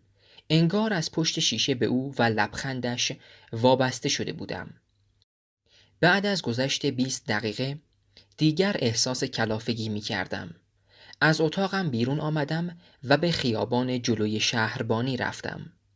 نگاهی به اطراف انداختم شاید که ببینمش. اما خبری نبود. کودک 10 ساله‌ای برای فروش خرت و پرت‌هایش سراغم آمد. او را از سر باز کردم و همین که خواستم به داخل برگردم ناگهان صدای برخورد چیزی را شنیدم. برگشتم. خودش بود. کنار سه‌چرخه و سبد واژگونه‌اش ایستاده بود. خم شد و با ناراحتی مشغول جمع کردن گلهایش شد. دیگر نفهمیدم چه کار می کنم. فوراً خود را به او رساندم تا کمکش کنم. مثل من دست پاچه شده بود. انگار صدای قلبش را می شنیدم. وقتی چشم در چشم شدیم لبخند گرمی زد. خون در رگهایم جوشید و تنم گرم شد. سلام، ممنونم. هول شده بودم. خواهش میکنم، چی شد افتادید؟ نمیدونم، سه‌چرخم از دیروز گیج میزنه. میخواستم امروز رو هم باش سر کنم و عصر ببرمش تعمیرگاه. لبخند زد. حتما فکر میکنید من آدم دست به چلفتی هستم. آخه افتادم با این سه‌چرخه ها خیلی سخته. لبخند زدم. راستش به نظرم رسید این سبد برای این چرخ یکم سنگینه. همین باعث عدم تعادلتون شده. شما گل میفروشید؟ بله. دست به سبدش برد و یک رز سفید زیبا بیرون آورد. به خاطر کمکتون ممنونم. شما مرد مهربونی هستید. مرد مهربون؟ با من بود؟ داشتم چیکار میکردم؟ چطور اجازه داده بودم چنین برداشتی از من بکند؟ بدون اینکه هدیه‌اش رو بپذیرم، گلهای میان دستم را به او دادم و گفتم زودتر حرکت کنید. فوراً به داخل برگشتم، در اتاق را پشت سرم بستم و به آن تکیه دادم. نفسم بند آمده بود. چه اتفاقی داشت میافتاد؟ من هرگز آدم منزوی نبودم. سالها خانه‌ام پاتوق دخترهایی بود که برای رسیدن به من حاضر بودند هر کاری بکنند. هر از چندی با یکی طرح رفاقت می‌ریختم و اغلب بعد از مدتی حوصله‌ام از آن رابطه سر می‌رفت.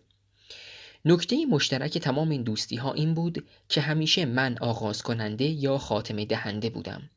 هرگز نشده بود با دیدن کسی دلم بلرزد یا با تمام وجود خواهان نگاهی از طرف مقابل باشم. کمی به خود مسلط شدم و با احتیاط پشت پنجره برگشتم. خوشبختانه رفته بود. نفس راحتی کشیدم و با خودم گفتم تنهایی عامل این احساساته. مدت هاست با هیچ دختری معاشرت نکردم و پا توی هیچ مهمونی نگذاشتم. باید چند تا دوست پیدا کنم و یکم به خودم استراحت بدم. تا عصر راجع به این موضوع فکر کردم.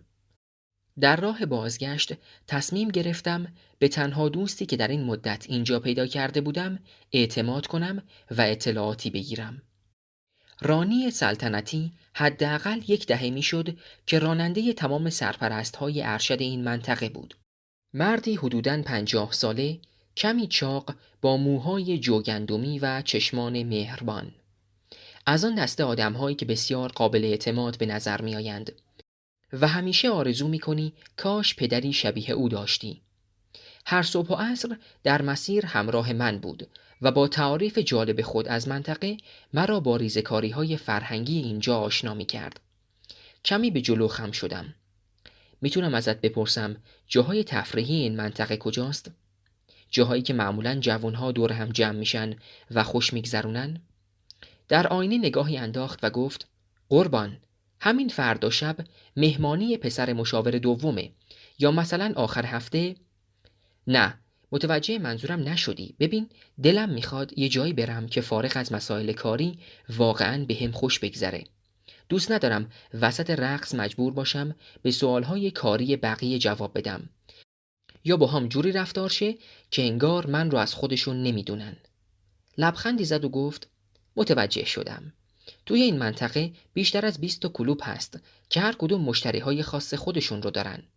اگه دوست داشته باشین میتونم شما رو به معروفترینشون ببرم. با تعجب پرسیدم 20 تا کلوب؟ چقدر زیاد! بیشتر این کلوب‌ها توی زمان بانوی ارشد افتتاح شد و مالکیت همشون هم متعلق به همسر ایشون بود. موضوع برایم جالب شد. نام بانوی ارشد را قبلا هم شنیده بودم. ظاهراً سرپرست ارشد پیش از نفر قبلی بود.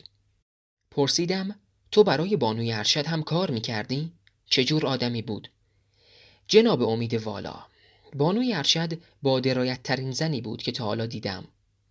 موقع کار منضبط، سختگیر و تا حدودی خشن بود. اما وقتی به خانه برمیگشت تبدیل میشد به یک زن معمولی و یک مادر مهربان. تفکر اقتصادی فوق‌العاده‌ای داشت و منطقه در زمان ایشون رشد اقتصادی خوبی کرد. البته ایشون توی همه پروژه ها سهامدار محسوب می شد و از این طریق ثروت افسانه‌ای جمع کرد. در این حال تمام محیط های فرهنگی رو هم تحت کنترل داشت و پروژه های زیادی رو با موفقیت پیاده کرد. حتما شما هم متوجه شدید که مسائل اقتصادی همیشه تعیین کننده جهتگیری مردمه و وقتی منطقه رشد اقتصادی خوبی داره، مردم چشمشون رو به روی ظلم‌ها و تبعیض‌ها می‌بندن تا مبادا عدم ثبات وضعیت رو تغییر بده. حتی پیش میاد با اینکه خودشون در معرض تبعیض هستن، باز هم راضی به تغییر نیستن. اگه اون اتفاق نیفتاده بود، شاید امروز این منطقه هم یکی از مراکز اصلی اهداف جناب مستدام تلقی میشد. کدوم اتفاق؟ بانوی ارشد یه دختر 10 ساله داشت.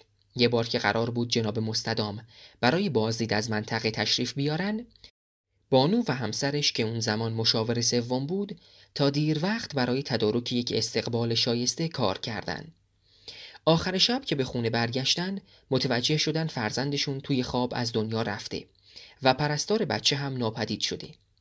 هیچ وقت مشخص نشد اون شب دقیقاً چه اتفاقی افتاد، ولی گفتن ظاهراً بچه به دلیل بیماری نادری مرده و پرستار هم از ترس جونش متواری شده.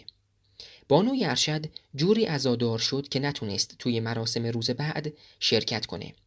جناب مستدام این کار رو توهین به خودشون تلقی کردن، ولی با پادرمیونی بقیه از گناه بانو گذشتن و فقط برکنارش کردن و اموالش مصادره شد. بعد از یه مدتی هم بانو با وضعیت اسفباری به خونه قبلیش توی منطقه غربی برگشت. متاسف شدم. حالا به نظر تو واقعا چه اتفاقی افتاد؟ منظورم اینه که حتما بانوی ارشد دشمنانی داشته. منظورم رو گرفت و کمی مکث کرد. مردد بود به من اعتماد کنه یا نه. در نهایت پاسخی دو پهلو داد. به هر حال خیلی ها دلشون میخواد توی چنین جایگاهی قرار بگیرن. کسانی که سالها توی این منطقه خدمت کردن و خودشون رو شایسته تر از غریبه های اعزامی میدونن. ضمن اینکه بانوی ارشد تمام فعالیت‌های اقتصادی رو هم در انحصار داشت. زنگ خطر یک بار دیگر در گوشم نواخته شد. شاید این منطقه به وسیله ارواح مخالفین تسخیر نشده بود، بلکه فرد یا گروهی که رویاهای ناکام زیادی داشتند طلسمش کرده بودند. به مقصد رسیدیم. خواستم پیاده شوم که رانی سلطنتی برگشت و نگاه نافذش را به من دوخت. قربان، اجازه بدید پدرانه توصیه‌ای به شما بکنم. فراموش نکنید فساد توی ذات خودش خلاقه و میتونه خرابی‌هایی به بار بیاره که روی کاغذ حتی به ذهن ما هم خطور نمیکنه. اشتباه بانوی ارشد این بود که میخواست همه چی تحت کنترلش باشه و حتی تعیین کنه چه کسایی میتونن فساد مالی داشته باشن و چه کسایی نه. اما ماهیت فساد اینه که غیر قابل کنترله. پس اگه میخوای فسادت بهترین نتیجه رو داشته باشه، باید چشم روی فساد زیر دستانت ببندی و اجازه بدی فساد بین عوام هم رواج داشته باشه. با خنده گفتم اما به هر حال اینطوری که نمیشه. بودجه و دارایی هر منطقه محدوده و نمیشه خواسته همه رو تأمین کرد. تازه ممکنه آسیب به بخشهایی بزنه که به ضرر خودمون تموم شه. بنابراین به نظر من هم باید اوضاع کاملا تحت کنترل باشه، وگرنه بالاخره یه روز همه چی از هم میپاشه. اتفاقاً چالش کار هم همینجاست که چطور باید یه جامعه از درون تهی رو سر پا نگه داشت. ظرف چند هفته تبدیل شدم به یکی از پایه‌های ثابت کلوب‌های سطح متوسط و سعی کردم هیچ خوشی رو از دست ندم. با اینکه تلاش می‌کردم تغییرات اندکی در چهره‌ام بدهم، محض احتیاط 2-3 کلوپ فوق لوکس را که فرزندان مشاورین و معاونین در آن رفت آمد می‌کردند و ممکن بود خیلی زود شناسایی شوم، از گزینه‌هایم کنار گذاشتم. کلوپ‌ها را با راهنمایی رانی سلطنتی انتخاب می‌کردم و مدت زیادی یک جا نمی‌رفتم. در عین خوشگذرانی همیشه هوشیار بودم که روابطم را سطحی و زودگذر نگه دارم و با کسی بیش از حد صمیمی نشم. خودم را دانشجوی تازه واردی جا زده بودم که در شهر خودشان پدر پولداری دارد. به این ترتیب ولخرجی هایم در این مکانها توجیه می شد. مدتی به این اوضاع مشغول بودم. نه اینکه زندگی دوگانه برایم آشنا باشد، اما در هر حال این سبک زندگی مرا خسته و افسرده کرده بود. دلم روابط عمیق و عشق می‌خواست. کسی که مرا از صمیم قلب دوست بدارد و بتوانم جلوی او خود واقعیم باشم و از آنچه در سرم می‌گذرد و مرا نگران می‌کند حرف بزنم. هر شب که به خانه برمیگشتم، سرمای تنهایی و بیکسی در وجودم رخنه می‌کرد. بارها آرزو کردم ای کاش کسی در خانه منتظرم بود. به استقبالم می آمد و با دیدنم لبخند می زد. گاهی از ذهنم می گذشت شاید زندگی عادی آنقدرها هم که به نظر می رسد حقیر و ناچیز نباشد. با وجود اینکه موفق شدم تفریحاتی در شهر جدید برای خودم دست و پا کنم، نتوانستم فکر گلفروش سه‌چرخ سوار را از ذهنم بیرون کنم. و باز هم هر روز ساعت 11 صبح بی‌صبرانه جلوی پنجره مشتاق گذرش بودم. بدجور به دیدنش معتاد شده بودم. کار به جایی کشید که یک بار وسط جلسه مشاورین برخاستم و پشت پنجره رفتم. آگاهنده متوجه قضیه شد و پرسید: جناب امیدوالا، منتظر کسی هستید؟ بله، من؟ نه، چطور؟ چون رفتید پشت پنجره و ساعتتون رو نگاه میکنید، گفتم شاید منتظر کسی یا بسته ای هستید. نه، منتظر کسی نیستم. آماده بودم سر جایم برگردم که از راه رسید. گذرش را تماشا کردم و وقتی پشت میزم برگشتم متوجه شدم همه با تعجب نگاهم میکنند. سعی کردم فضا را تغییر دهم. بسته؟ چرا باید کسی برای من بسته بفرسته؟ من قبلا هم گفتم کسی رو ندارم و تحت نظر و تربیت مؤسسه جناب مستدام بزرگ شدم و با افتخار خودم رو فرزند خونده نظام میدونم. مشاور اجرایی، ادامه صحبتتون رو بفرمایید. بله قربان، عرض میکردم. پروژه لباس با موفقیت اجرا و سبب نارضایتی زیادی توی جامعه شد. مهمتر از اون، طبق پیشبینی شما، آقایون برای اینکه فشار رو از روی خودشون بردارن به جای ما وارد عمل شدن و حسابی به خانمای خانواده سخت میگیرن. الان زمان اون رسیده که تمرکزمون رو روی جامعه مردها بگذاریم. چند طرح پیشنهاد شده که جزئیاتشون رو دیروز برای مطالعه خدمتتون فرستادم. مطالعه فرمودین؟ چند ضربه آرام به پوشه های روی میز زدم. بله، مطالعه کردم، ولی هیچ کدوم نظرم رو جلب نکرد. مکسی کردم و کف دو دستم را روی هم گذاشتم و زیر چانه قرار دادم.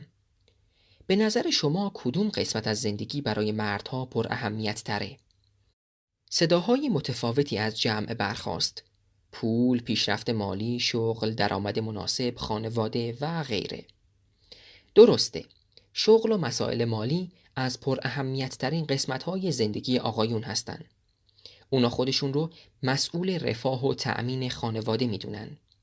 بنابراین طرحی موفق میشه که هدفش ضربه به این بخش باشه.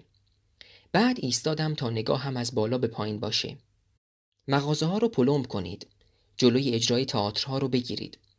مجوز کنسرت ها رو لغو کنید. مواد اولیه کارگاه های تولیدی رو مصادره کنید. اما فراموش نکنید که این کارها رو گزینشی انجام بدید. یعنی وقتی وارد یک خیابون شدید، از بین 10 مغازه فقط 3 تا رو پلمب کنید. مجوز تئاترها رو صادر کنید و بعد از تلاش و تمرین زیاد و حتی بعد از 2 اجرا دستور توقیفش رو صادر کنید. بذارید بلیط‌های کنسرت فروش بره و روز اجرا با حضور مأمورین از اجرای برنامه جلوگیری کنید. و اما اصلی ترین نکته طرح. مکسی کردم و مؤکد گفتم برای کارهاتون هیچ دلیلی نیارید. بذارید قربانی ها نفهمن از کجا خوردن و در دل کسایی که هنوز نوبتشون نرسیده ترس و تردید باقی بمونه. حتی میشه با پاسخهای دو پهلو و شک برانگیز افراد رو نسبت به هم بدبین کنید. مثلا بگید ازتون شکایت شده یا گزارش هایی به ما رسیده که قربانی ها همیشه فکر میکنن رقبا براشون سوسه اومدن و دیگران برای اینکه قربانی بعدی نباشن این تبعیض ها رو نادیده میگیرن. به بازوهای اجرایی اجازه بدید گاهی با دریافت رشوه پلمب رو به تأخیر بندازن. به هر حال اونا هم باید انگیزه کافی برای کار بهتر و دلسوزانه تر داشته باشن. اجازه ندید هیچ شغلی از قلم بیفته. از مهد کودک تا خانه سالمندان، از صنایع غذایی و پوشاک تا دارو و لوازم بهداشتی و لوازم خانگی، از هنر تا ورزش. هیچ گروهی، تأکید میکنم هیچ گروهی رو بی نصیب نذارید. حتی سراغ حقوق بازنشسته ها هم برید و به بهانه های الکی حقوقشون رو کم یا قطع کنید.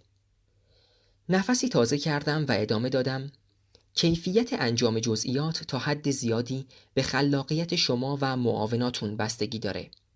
منتظر شنیدن اخبار خوش در این رابطه هستم. مشاور پنجم گفت: قربان، هرچند طرح فوق‌العاده‌ای به نظر میرسه، اما معیشت مسئله بسیار حساسیه. نگرانم این کارها باعث اتحاد یا مقاومت مردم بشه. جناب مشاور، دقیقاً به خاطر حساسیت بالای موضوع، مردم یه جامعه باید خیلی هوشیار باشن که نسبت به اون عکس‌العمل صحیح نشون بدن. بیشتر مواقع افراد خواسته یا ناخواسته مایلن باور کنن قربانی ها حتما مرتکب تخلفاتی شدن که این بلا سرشون اومده و تا زمانی که قضیه گریبان خودشون رو نگیره سکوت میکنن. حتی ممکنه از اینکه یکی از رقبا برای مدتی از دایره رقابت حذف شده خوشحال هم بشن و این رو فرصتی برای کسب درآمد بیشتر تلقی کنن. بنابراین نگران نباشین. اگه طرح رو اونطور که گفتم اجرا کنید مطمئناً جواب خواهید گرفت. مشاور سوم مثل همیشه زبان به تعریف و تمجید گشود.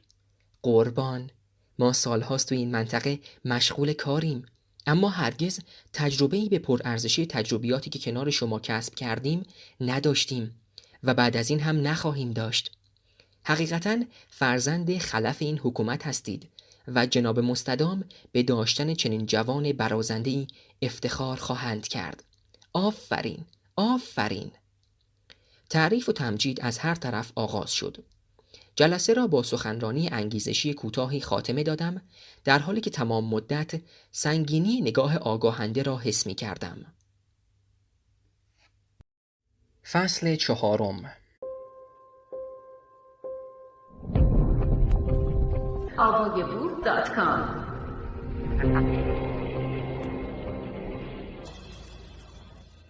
مثل آخر هفته پیش در کلوپ سایه بنفش نشسته بودم و از فضا لذت می بردم. کلوپ زیبا و پر رفت و آمدی بود. نوشیدنی سفارش دادم و چون تنها بودم پشت پیشخوان بار نشستم، به امید اینکه معاشر خوبی برای همصحبتی پیدا کنم. چند نفری به همراهیم تمایل نشان دادند، اما چنگی به دل نمی زدند. داشت حوصله‌ام سر می رفت که دختر زیبایی وارد شد. از لحظه ورود زیبایی خیره کننده‌اش کل فضا را تحت تأثیر قرار داد. چشمان آبی و موهای بلندش حتی از دور نگاه‌ها را مجذوب می کرد. کمی می درخشید. لباس مشکی براقش هم این درخشش را چند برابر کرده بود. شبها زنان بیشتری از قانون لباس فرم تخطی می کردند. وارد هر تفریحگاهی می شدی، از هر 3 نفر حداقل 1 نفر را می دیدی که لباس متفاوتی بر تن دارد. نه اینکه نمی توانستیم با این شرایط مقابله کنیم، اما به قول جناب مستدام گاهی باید افسار مردم را کمی شل کرد تا بتوانند جلو بروند و طعم آزادی و زندگی نرمال از خاطرشان نرود. وارد شد و با اعتماد به نفس بسیار از بین جمعیت گذشت و بدون اینکه به من نگاه کند روی صندلی کناریم نشست. دستکش‌های زیبایش را درآورد و داخل کیفش گذاشت. به نظرم چنین فرصتی دیگر محال بود نصیبم شود. باید سر صحبت را با او باز می کردم. به خودم نهیب زدم دختری به این زیبایی امکان ندارد تنها باشد. شاید منتظر کسی است. کمی صبر کن. زیر نظر گرفتمش. نوشیدنی سفارش داد و نگاهی به اطراف انداخت. نه ساعتش را نگاه کرد و نه گوشی همراهش را چک کرد. یعنی منتظر کسی نبود. از نظر من لباس کوتاهی که برجستگی‌های سینه را نشان می‌دهد تنها یک معنا دارد. بنابراین به خودم جرأت دادم و کمی نزدیکش شدم. منتظر کسی هستید؟ با تعجب به سمتم برگشت. کمی نگاهم کرد و با تردید گفت نه، چطور مگه؟ کمی صندلیم رو به سمتش کشیدم. هیچی، اگه اجازه بدید نوشیدنیتون رو من حساب کنم. نه نیازی نیست، ممنون. و روی صندلی به سمت مخالف من برگشت. فهمیدم زیاده روی کردم. پیشنهاد زود هنگامم اشتباه بزرگی بود. ظاهراً آنقدرها هم که فکر می کردم هدف سهل الوصولی نبود. ناامید نشدم و گفتم شما مال این اطراف نیستید نه؟ چرا همچین فکری کردید؟ چون اینجایی ها چطور بگم خیلی خوشگل نیستن. من مال همین منطقم. حالا این حرف رو تعریف در نظر بگیرم یا توهین؟ مکث کردم. باز هم خرابکاری کرده بودم. دنبال راهی برای اصلاح حرفم بودم که خندید. باشه، من این حرف رو تحسین در نظر میگیرم. من هم خندیدم و یخ بینمان آب شد. گفت ولی تو مال این اطراف نیستی؟ نه، من دانشجوام. چه خوب، پس باید. یک دختر و پسر به ما نزدیک و مشغول خوشوبش با او شدند. از حرفا دستگیرم شد که جای دیگری بوده و تازه به منطقه بازگشته. حال پدرش را پرسیدند و قبل از اینکه بخواهند اطلاعات بیشتری کسب کنند جوری برخورد کرد که مکالمه خاتمه یابد. به سمت من برگشت. گفتم خوب دکشون کردی. حوصله نداشتم. خیلی وقت اینجا نبودم و هنوز به فضولی‌های مردم اینجا عادت نکردم. هرچه بیشتر نگاهش می‌کردم بیشتر مسحور زیباییش می‌شدم. اما چیزی درونش وجود داشت که بینمان فاصله می‌انداخت. چیزی که از دور اعتماد به نفس به نظر می‌آمد و از نزدیک تبدیل به تکبر و غرور می‌شد. سردی احساسش به قلب من نیز سرایت کرد و پس از دقایقی معاشرت وجودم را احساس یأس و دلزدگی گرفت. من تشنه محبت بودم و قلبی که از اعماقش مرا دوست بدارد. باز یاد دختر گلفروش و نگاه مهربانش افتادم. سریع او را از ذهنم بیرون کردم و به همان زمان و مکان برگشتم. پس یه مدتی نبودی؟ یه چند سالی خارج از کشور تحصیل می کردم. چقدر عالی! یکی از پرسنل کلوب نزدیکش شد و سفارشش را روی میز گذاشت. سپس حال پدرش را پرسید. به نظرم کمی عجیب آمد. چرا پدرش تا این حد مرکز توجه بود؟ ناگهان فکری به ذهنم خطور کرد. احتمالاً پدرش فرد سرشناس یا صاحب منصب معتبری بود که همه او را می شناختند. فهمیدم فرد اشتباهی را برای معاشرت انتخاب کردم و چنانچه خانواده سرشناسی داشته باشد ممکن است به زودی مرا بشناسد. بی نهایت زیبا بود و احتمالاً معاشر خوبی در تخت خواب، اما به دردسر بعدش نمی ارزید. اتفاقات زیادی می توانست بیفتد. ممکن بود جاسوسیم را بکند یا با استفاده از نفوذ پدرش مرا وادار به ازدواج کند. تصمیم گرفتم فوراً به این مکالمه خاتمه دهم و محل را ترک کنم. نگاهی به ساعتم انداختم. خب من دیگه باید برم. از این تغییر ناگهانی کمی جا خورد. کجا؟ تازه داشتیم آشنا می شدیم. آره، ولی متاسفانه برام یک کار فوری پیش اومده. به پرسنل پشت پیشخوان اشاره کردم و پول درشتی روی میز گذاشتم. سفارش خانم رو هم من حساب می کنم. بقیهش باشه به عنوان انعام. خواستم بروم که روبرویم ایستاد. دلت میخواد شماره‌تو بهم بدی؟ مردد بودم. از طرفی وسوسه شده بودم و از طرف دیگر هیچ چیز مرا جذب این رابطه نمی کرد. در تلاش برای تراشیدن بهانه‌ای بودم که ناگهان پسری روی یکی از میزهای وسط کلوب رفت و گفت: دوستان من، به گروه امواج آزادی بخش بپیوندین. بیاین دست به دست هم بدیم و کشور رو از وجود این همه فساد پاک کنیم. اگه منطقه‌ای توی این کشور بتونه پیشرو این مبارزات باشه، قطعاً ماییم. هنوز نتونستن ما رو هم مثل بقیه به زانو در بیارن. همین الان برید و ببینید توی شرایطی که ما برای گذراندن زندگی عادیمون داریم دست و پا میزنیم، بچه‌های قطب موافق دارن چه پولهای هنگفتی بابت تفریح و خوشگذرونیشون خرج میکنن. این پولها از کجا تأمین میشه؟ از جیب من و شما. دختر جوانی هم کنار او رفت و فریاد زد: ما باید کنار هم باشیم. تا وقتی کنار هم باشیم نمی ترسیم، نمی میریم، می جنگیم تا پیروزی. صدای هیجان زده جمعیت برخاست. ما باید دست به دست هم بدیم. نفهمیدم چه شد و مأموران حراست کلوب ناگهان از کجا پیدایشان شد که دختر و پسر را روی میز پایین کشیدند و کشان کشان از آنجا بیرون بردند.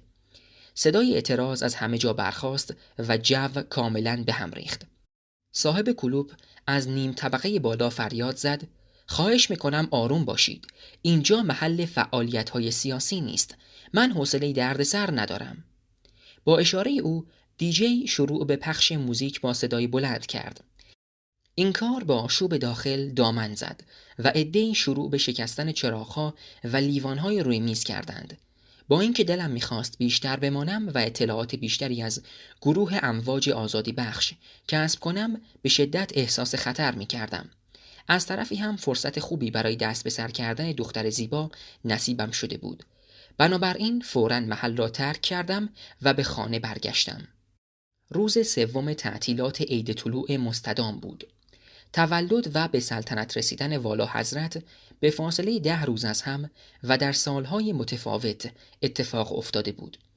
این 10 روز بزرگترین عید کشور و مبدأ آغاز سال تلقی می شد، چرا که جناب مستدام معتقد بود این یک تصادف الهی است و نباید به سادگی از کنارش گذشت. 10 سال پس از آغاز سلطنت هفته‌های کشور 10 روزه شد و ماه‌ها 30 روزه و سال هم 10 ماه. هرچند این کار مبنای علمی نداشت و مورد اعتراض بسیاری از دانشمندان قرار گرفت و آن را برای برنامه‌ریزی‌های دقیق در حوزه کشاورزی، نجوم و غیره مخرب تلقی کردند، اما سرانجام به وسیله قوانین سفت و سخت پیاده شد و سالها بود که کارایی داشت. عید طلوع امسال در فصل بهار بود. البته در این مورد حرفی زده نمیشد و تنها از تغییرات اقلیمی و آب و هوایی حدس میزدیم. مثل بیشتر روزهای عید جناب مستدام در تلویزیون مشغول سخنرانی بودند و با یادآوری تاریخ وظایف مردم را گوش زد میکردند. در واقع اگر بخواهم مرور کوتاهی بر تاریخ بکنم، باید بگویم زمانی که جناب مستدام 37 ساله بودند و در سمت سرهنگ ارتش خدمت می کردند، حاکم سابق را با کودتا از حکومت برکنار کرده و خود به سلطنت رسیدند. سپس سلسله وقایع خونباری در کشور به وقوع پیوست و کار تا جایی پیش رفت که نه تنها وفاداران به حکومت پیشین، بلکه حتی بیشتر سران ارتش کودتا کننده هم اعدام شدند.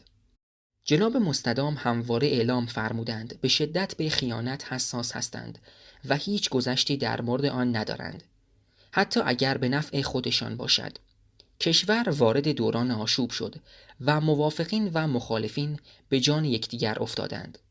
بمبگذاری، گروگانگیری نیروهای ارشد نظام، تلاش برای تضعیف حکومت و استقلال و جدایی طلبی مناطق مرزی کشور را فلج کرده بود. پس از آن مدتی طول کشید تا دوباره ارگانهای مختلف تشکیل شدند و اداره کشور را از سر گرفتند. در این زمان که حدود 2 سال و نیم طول کشید، عده زیادی از کشور فرار کردند و حدود 500,000 نفر که اغلب کودک بودند در اثر قحطی و بیماری جان باختند. جناب مستدام که سرانجام بر اوضاع مسلط شدند و با حذف فیزیکی مخالفین قدرت خود را تثبیت کردند، این اندازه قربانی را برای آغاز حکومتشان ضروری تلقی کردند و جان باختگان این حوادث را وفاداران فداکار لقب دادند، کاری که از نظر خیلی ها از هر پاداش دیگری ارزشمندتر محسوب می شد. 32 سال از به سلطنت رسیدن ایشان می گذشت و من بر این باور بودم که هنوز محبوبیت روزهای اول را دارند و مردم مشتاقند برای رضای خاطر ایشان حتی جان خود را نثار کنند. اما رفت و آمد در کلوب‌های سطح متوسط کمی بر باورم تأثیر گذاشته بود. من همواره بین وفاداران به مستدام رشد کرده بودم و این معاشرت‌ها اولین برخورد من با جامعه گسترده تلقی می‌شد. فهمیده بودم جناب مستدام نه تنها چندان محبوب نیستند، بلکه شاید بتوان گفت منفور و فاقد وجاهت قانونی هم میباشند. مردم معتقد بودند مستدام، اغلب بدون پسوند و پیشوند از ایشان نام میبردند، حکومت را به زور و با بیرحمی در اختیار گرفته و هر صدای مخالفی را سرکوب میکند. وقتی دور هم می نشستند ایشان را به تمسخر می گرفتند و می خندیدند و گاهی که احساساتشان غلیان می کرد بدون ترس از مجازات آرزوی مرگ ایشان را می کردند. اوایل از شنیدن این صحبت‌ها آشفته می شدم و حتی یکی دوباری خواستم عکس العمل نشان دهم و دستور دستگیری تمام افراد حاضر در بحث را صادر کنم.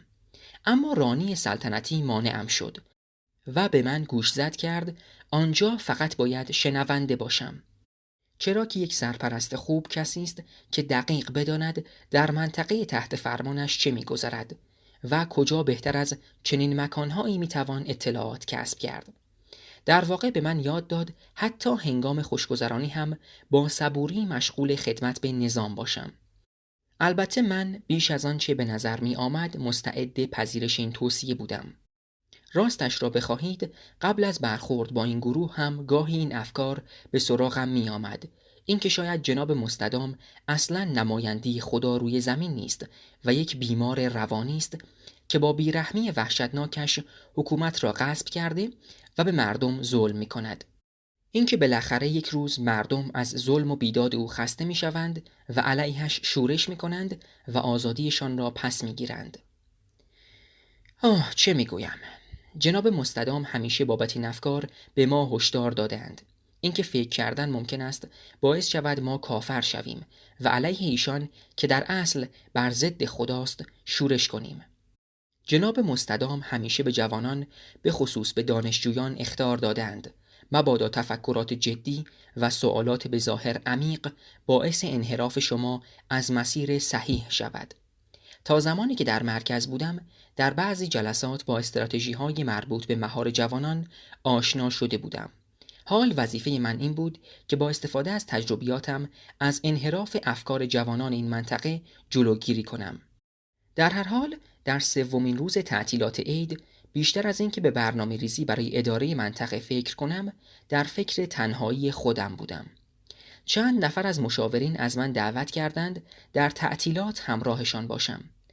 اما واضح بود حضور یک غریبه آن هم از نوع سیاسی نمیتواند باب میل هیچ کس باشد. بنابراین تمام دعوتها را رد کردم. رانی سلطنتی و محافظینم به مرخصی رفته و پست خود را به چند غریبه تحویل داده بودند.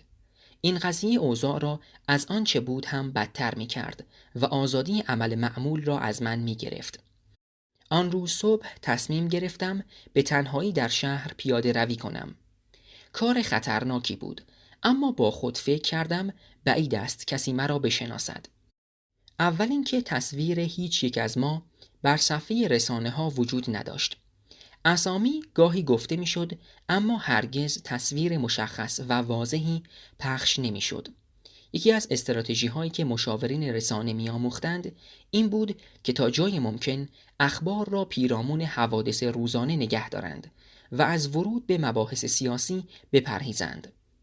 دومی که حضور بدون محافظ چیزی نبود که کسی از سرپرست ارشد منطقه توقع داشته باشد. بنابراین با یک لباس اسپورت و کلاه و ریش اصلاح نشده به راحتی شبیه یک دانشجوی شلخته به نظر می رسیدم. به محافظین گفتم قصد استراحت دارم و کسی مزاحمم نشود. به نظر خوشحال هم شدند که مدتی راحتشان می گذارم. از پنجره کوچک اتاق زیرزمین بیرون زدم. این راه را رانی سلطنتی برای مواقعی که قرار بود حتی محافظینم هم از رفت و آمد مخفیانه مطلع نشوند یادم داده بود. درست است که کم و بیش با آنها دوست شده بودم، اما نصیحت معلمین پرورشگاه همیشه آویزه گوشم بود که می گفتند همه را می توان خرید، فقط قیمتها متفاوت است و البته کم بودند کسانی که می خواستند از زندگی من سر درآورند. بعد از اینکه مخفیانه بیرون زدم به سمت اداره راه افتادم. احساس آزادی می کردم. نمیدانستم چرا این مسیر را انتخاب کردم. البته میدانستم. دلتنگ دختر گلفروش بودم. شاید باورش سخت باشد. اما در تمام شب زنده‌داری ها و همه جا چشمم دنبالش می گشت. از یک طرف دلم پر می کشید ببینمش و از طرف دیگر فکر دیدنش اضطراب به دلم می انداخت. در هر صورت امید بیجایی بود و من هرگز به او بر نخوردم.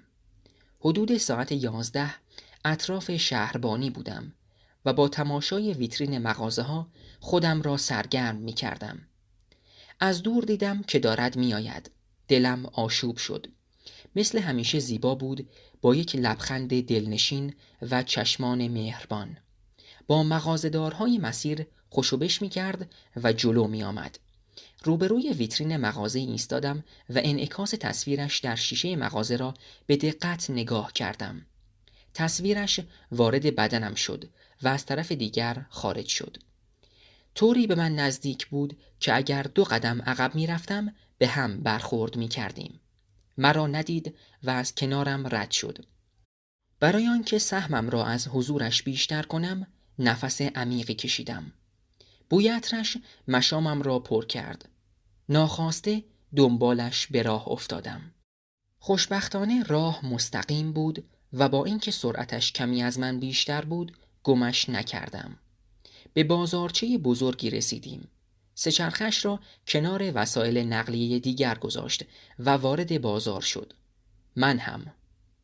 جمعیت زیادی را در حال عبور و مرور دیدم. تلاش کردم راهم را به سمت او باز کنم، اما در شلوغی گمش کردم. از این ازدحام عصبانی بودم، اما فکر کردم احتمالاً فروشنده همینجاست و با کمی صبر و تلاش میتوانم دوباره پیدایش کنم.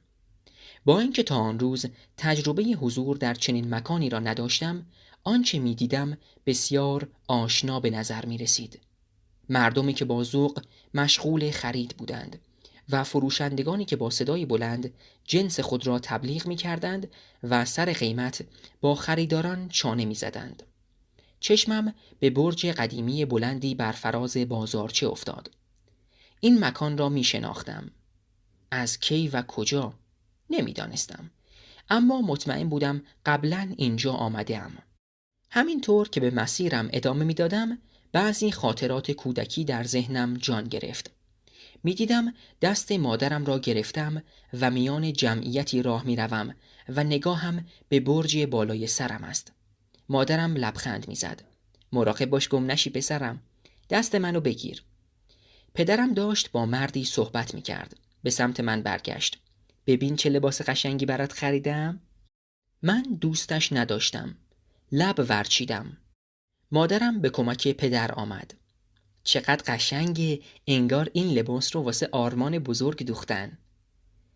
به زنی برخورد کردم و سبد از دستش افتاد. از خاطراتم بیرون آمدم. خم شدم و تلاش کردم به او برای جمع کردن وسایلش کمک کنم. میفهمیدم بد و بیراه میگوید، اما صدایش را نمیشنیدم. فقط یک کلمه در ذهنم تکرار میشد. آرمان بزرگ. آرمان بزرگ.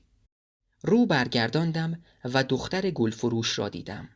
درست روبرویم پشت غرفه‌ای مملو از گلهای زیبا ایستاده بود. به زمان حال برگشته بودم.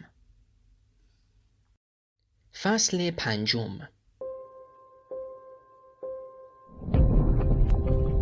AvayaBook.com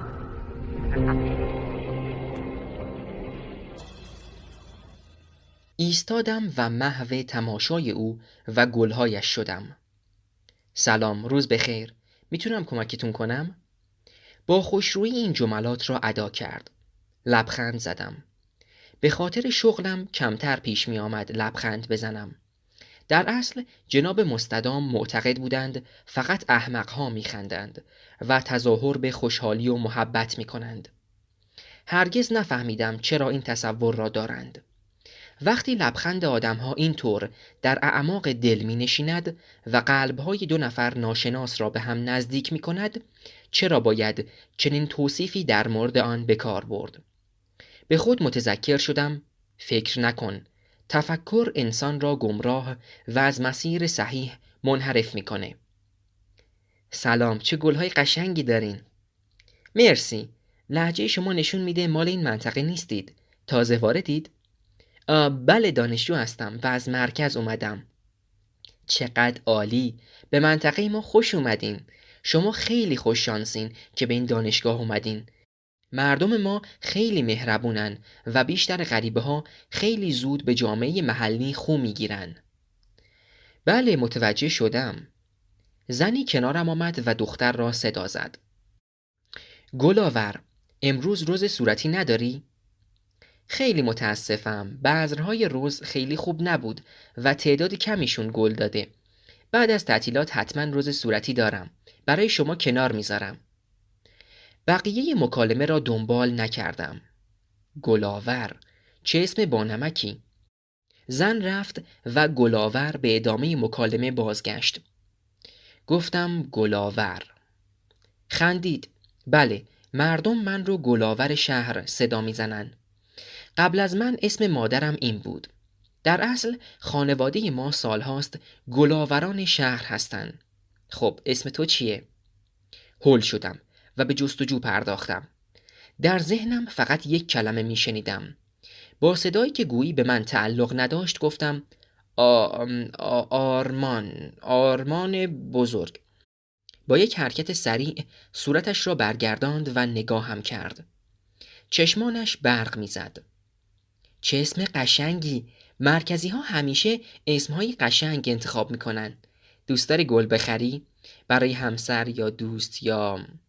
نه، کسی رو ندارم. خب پس برای خودت گل بخر. آدم باید اول خودش رو دوست داشته باشه تا بتونه به بقیه هم محبت کنه. چند مشتری آمد و سرش شلوغ شد. هر کدام به مناسبت‌های مختلف گلی سفارش دادند. انتخاب گلها و تزیینشان مدتی زمان برد. دلم نمی آمد بروم. کجا می رفتم؟ در تنهایی چه می کردم؟ بعد از اینکه کارش تمام شد از دیدن من در جای قبلی یکه خورد. قاعدتاً باید می رفتم. اما بی هدف ایستاده و منتظر بودم. کنارم آمد و شروع کرد به توضیح مفصل در مورد خصوصیات و نحوه نگهداری هر یک از گلها. به نظرم بیشتر می‌خواست حضورم را توجیه کند. احتمالاً در ذهن خودش. گاهی سوال می‌کرد تا میزان اطلاعاتم را در مورد گیاهان بسنجد. وقتی توضیحاتش به نیمه رسید، بی مقدمه گفتم میتونیم یه قهوه با هم بخوریم؟ کمی نگاهم کرد و لبخند زد. به نظرم دلیل توقفم روشن شده و اون نیز از بلا تکلیفی در آمده بود. چرا که نه؟ البته بعد از تموم شدن کارم. ساعت 8 کافه یاس تنها. خوبه، میبینمت. قلبم سرشار از شادی شد. آنقدر در دنیای خودم غرق بودم که نمیفهمیدم کی به خانه رسیدم. محافظین از دیدنم متعجب شدند. قربان، مگه شما در حال استراحت نبودید؟ کی تشریف بردید بیرون؟ جریان رو به خاطر آوردم. مانده بودم چه بگویم. با عصبانیت فریاد زدم دقیقاً میخواستم همین رو ثابت کنم. شما به درد من نمیخورید. همینطور که خروج من رو ندیدید احتمالاً متوجه ورود مهاجم هم نمیشید. باید با مشاور تشریفات در این باره صحبت کنم. با دود و فریاد وارد خانه شدم. میدانستم در این شرایط محافظتشان را بیشتر خواهند کرد. پس برای رفتن سر قرار باید نقشه دیگری میکشیدم. عصر لباس رسمی پوشیدم و از خانه خارج شدم. به راننده دستور دادم مرا به اداره برساند. به محافظین گفتم کار مهمی پیش آمده و ممکن است دیر برگردم. وقتی به اداره رسیدیم راننده را مرخص کردم و گفتم هر زمان کارم تمام شد تماس خواهم گرفت. کاملا بیروح و بدون هیچ پرسشی پذیرفت و برگشت. حتی نیاز نشد برای فریبش وارد اداره شوم. از همان راه برگشتم. در یک بوتیک چند لباس اسپورت خریدم و دوباره تبدیل شدم به یک دانشجوی تازه وارد. نیم ساعت بعد پشت یک میز دنج در کافه یاس تنها نشسته بودم. نگاهی به اطرافم انداختم. کافه چندین میز گرد کوچک داشت و مشخصاً برای ملاقات‌های 2 یا 3 نفره طراحی شده بود. بابت این انتخاب خودم را تحسین کردم. در هر حال این اولین انتخاب من بدون مشاوره رانی سلطنتی بود. وارد شد. مثل همیشه زیبا و دوست داشتنی به نظر می آمد. چشم گرداند و مرا دید. تا نشست بوی عطرش مشامم را پر کرد. مدتی به سکوت گذشت. قهوه ها را سفارش دادیم و باز در سکوت نشستیم. کم پیش می آمد در چنین موقعیت جدی قرار بگیرم. روابط من اغلب سطحی و زودگذر بود و تا به حال با هیچ دختری صحبت جدی یا احساسی نداشتم. واقعا نمیدانستم چگونه باید شروع کنم. احتمالاً گلاور این وضعیت را به پای خجالتی بودنم گذاشته بود، چون اصلاً ناراضی به نظر نمی رسید. در نهایت خودش سر صحبت را اینطور باز کرد. بچه که بودم آرزو داشتم وقتی به قدر کافی بزرگ شدم توی منطقه مرکزی زندگی کنم. همیشه منطقه مرکزی برام مدرن و جذاب جلوه می کرد و حتی شلوغیش برای من که توی منطقه ساکتی بزرگ شده بودم پر از شور و هیجان بود. وقتی گفتی که از منطقه مرکزی اومدی یاد رؤیای بچگی افتادم. چقدر زود گذشت. الان چی؟ آرزو نداری بری اونجا؟ الان دیگه نه. اینجا شغلی دارم که دوستش دارم و پدر پیری که به مراقبت من نیاز داره. زندگی توی منطقه میانه ساده نیست، اما حداقل هنوز برای گذران زندگی نباید به چیزی که نیستیم تظاهر کنیم. لعنتی! این دخترم که مخالف نظام بود چندان تعجب برانگیز نبود. با کار در منطقه میانه فهمیده بودم که جامعه ما یک جامعه کاملا دو قطبی است. قطب موافق که اغلب در پست‌های رسمی مشغول به کار بودند و قطب مخالف که بیشتر مردم جامعه را تشکیل میداد و چیزی نبود که دیده نشود و یا حداقل ما متوجه آن نباشیم. همین وظیفه ما را خطیر می‌کرد. خدا ما را برای اهداف خود انتخاب کرده بود و در چنین جامعه‌ای بین این همه غافل به ما قدرت داده بود تا آنچه مطابق میل و اراده اوست را رواج دهیم. خب آرمان بزرگ، تو از خودت بگو، از زندگی و خانوادت. از 18 سالگی که در مأموریت‌های پیش پا افتاده مشغول خدمت شدم، هویت‌های متفاوتی داشتم و به محض پایان هر مأموریت هویتم تغییر می‌کرد. رفته رفته در این کار چنان تبحر یافتم که هر زمان لازم بود فی‌البداهه خانواده و اصل و نسب یا حتی خاطره خاصی برای هویتم طراحی می‌کردم. اما شنیدن هیچ نامی به اندازه آرمان بزرگ مرا معذب نکرده بود. این اسم مدام در سرم میچرخید و حس میکردم خانمی مدام مرا به این اسم صدا میزند. چرا رفتی توی فکر؟ کجایی؟ من چیز زیادی برای گفتن ندارم. پدر و مادرم را از دست دادم و داشتم چه کار میکردم؟ به خودم اومدم. توی خونه پدر بزرگ و مادر بزرگم بزرگ شدم. لیسانسم رو توی منطقه خودمون گرفتم و برای فوق به دانشگاه میانه درخواست دادم که موافقت شد و الان اینجام. خیلی متاسف شدم. چند سالت بود؟ چه اتفاقی افتاد؟ 5 سالم بود. عرق کرده بودم. تصادف کردن. آب دهانم را قورت دادم و جویده گفتم میدونی من یکم معذب میشم راجع بهشون حرف بزنم. متوجه شدم و فوراً حرف را عوض کرد. خب چه رشته‌ای میخونی؟ مهندسی صنایع. رشته‌ای انتخاب کردم که به شغلش بی ربط باشد و نخواهد پیگیر آن شود. خب تو بگو چی شد که گل فروش شهر شدی؟ داستان مفصل و پیچیده‌ای پشت قضیه نیست. من توی مزرعه گل بزرگ شدم. 2 نسل قبل از من هم گل فروش بودن. سال دوم رشته پزشکی بودم که پدرم مریض شد. مادرم هم از پدرم مراقبت میکرد و هم هزینه زندگی رو تأمین میکرد. اما یه روز صبح دیگه از خواب بیدار نشد. دکترها گفتن ایست قلبی کرده. یه مرگ آروم و راحت. غم بزرگی بود ولی زندگی ادامه داشت. با سختی درسم رو تموم کردم، اما بعدش یا باید میموندم و از پدرم مراقبت میکردم یا باید برای گذروندن طرح و تکمیل تحصیلاتم به شهرهای دیگه می رفتم. من حرفه خانوادگی رو انتخاب کردم تا بتونم پول در بیارم و امور خونه رو سر و سامون بدم. 5 سال از اون موقع گذشته و من از انتخابم خوشحالم و بهش افتخار میکنم. عجیب بود. بیشتر آدم‌هایی که میشناختم از دور جذابتر بودند. نوعی درویی و ریاکاری در رفتارشان بود که در ارتباط نزدیک عذاب‌آور میشد. اما گلاور این گونه نبود. کنارش آرام بودم و دلم میخواست این لحظات تا آخر دنیا ادامه یابد.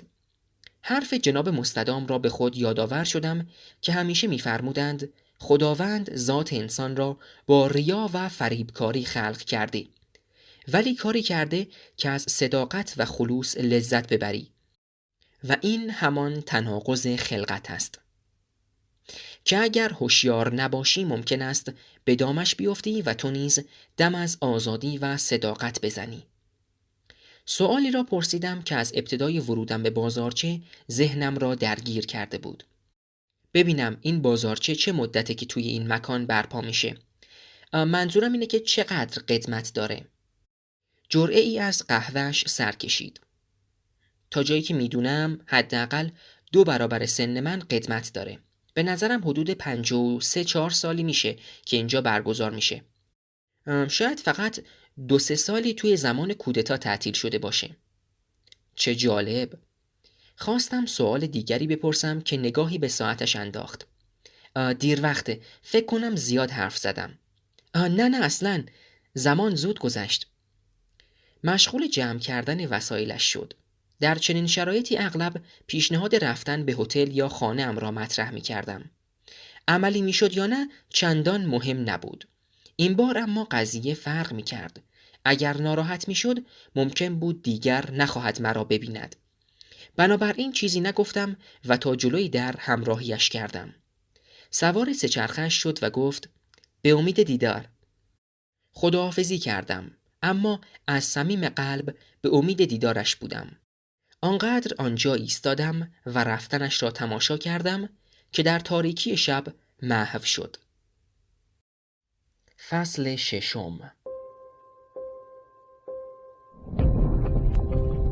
Abagaboo.com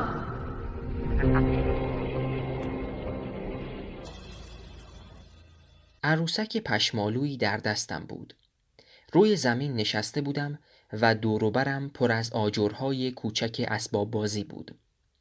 نور از پنجره وسط سالن به درون میتابید و خانه را روشن میکرد. مبل‌های قدیمی با روکش 4 خانه قرمز اطرافم را پر کرده بود. روی پشتی هر مبل یک قلاب بافی 3 گوش دیده میشد که در انتهایش یک رز صورتی بافته شده بود. پدرم پشت پنجره ایستاده بود و بیرون را نگاه می کرد. به سمت مادرم برگشت. اومدن، عجله کن. مادرم سراسیمه به سمت من آمد و بغلم کرد. عروسکم جا ماند. برای گرفتنش دست و پا می زدم. اما مرتب از آن دورتر می شدم. صدای زنگ خانه به گوشم رسید. نه 1 بار بلکه چندین بار. از خواب پریدم. انگار ادامه خوابم را در بیداری می دیدم. هنوز صدای زنگ به گوشم می رسید. به خودم آمدم و متوجه شدم صدای زنگ تلفن است. نگاهی به ساعت انداختم. 3:20 صبح بود. گوشی را برداشتم. صدایی با اضطراب گفت قربان، متاسفم که بیدارتون کردم. جلسه اضطراری توی ستاد بحران تشکیل شده. لطفاً هر چه زودتر خودتون رو برسونید. راننده بیرون در منتظر شماست. فوراً بلند شدم. هنوز کاملاً هوشیار نشده بودم. لباس پوشیدم و خانه را ترک کردم. چراغ‌های ستاد بحران روشن بود. انگار نه انگار ساعت 4 صبح بود. با عجله وارد شدم. تعداد زیادی از بازوهای اجرایی امنیتی در ستاد مستقر بودند. همه هم مسلح. تعجب کردم. نمی‌فهمیدم چه اتفاقی افتاده است. وارد اتاق جلسات شدم. 4 مشاور و تعدادی از معاونین آنجا بودند. چه اتفاقی افتاده؟ قربان، شورش شده. چی؟ یعنی چی که شورش شده؟ طبق گزارش ها تعدادی دختر با لباس عادی توی یه مهمونی دانشجویی ظاهر شدن. مأمور 231 هم که مهمون مراسم بوده به قصد تذکر و بازداشت یکی از اونها وارد عمل میشه. درگیری لفظی صورت میگیره و نیروی ما به دلیل عدم آمادگی ناچار به عقب نشینی میشه. اما بعد از اون به جای گزارش امر به مراجع بالا تصمیم به اقدام خودسرانه میگیره و چند نفر از همکاراش رو با تماس تلفنی به محل میکشونه. دانشجوها در مقابل بازداشت همکلاسیشون مقاومت میکنن و درگیری بالا میگیره و خیلی زود اوضاع از کنترل خارج میشه. شورش به خیابان‌های اطراف کشیده میشه و عده زیادی بهش میپیوندن.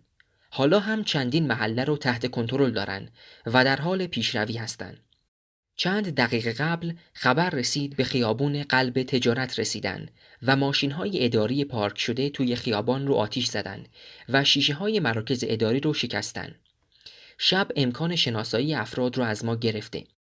بیشتر محلات درگیر در شورش رو هم خوب نمیشناسیم و نمیدونیم چطور باید اوضاع رو کنترل کنیم.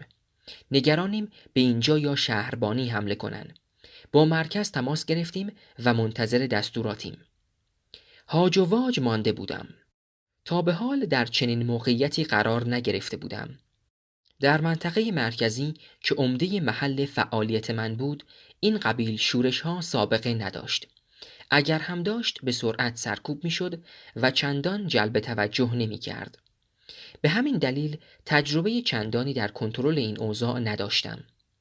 راهنمای کل کشور روی خط آمد و مشورت ها آغاز شد. چه تعداد از مردم توی این شورش درگیرن؟ طبق اطلاعات چند صد نفر هستند، اما شبه و ما نمیتونیم دقیق تخمین بزنیم. اوضاع رو کنترل کنید اما حمله نکنید. اجازه ندید به محله‌های دیگه کشیده بشه.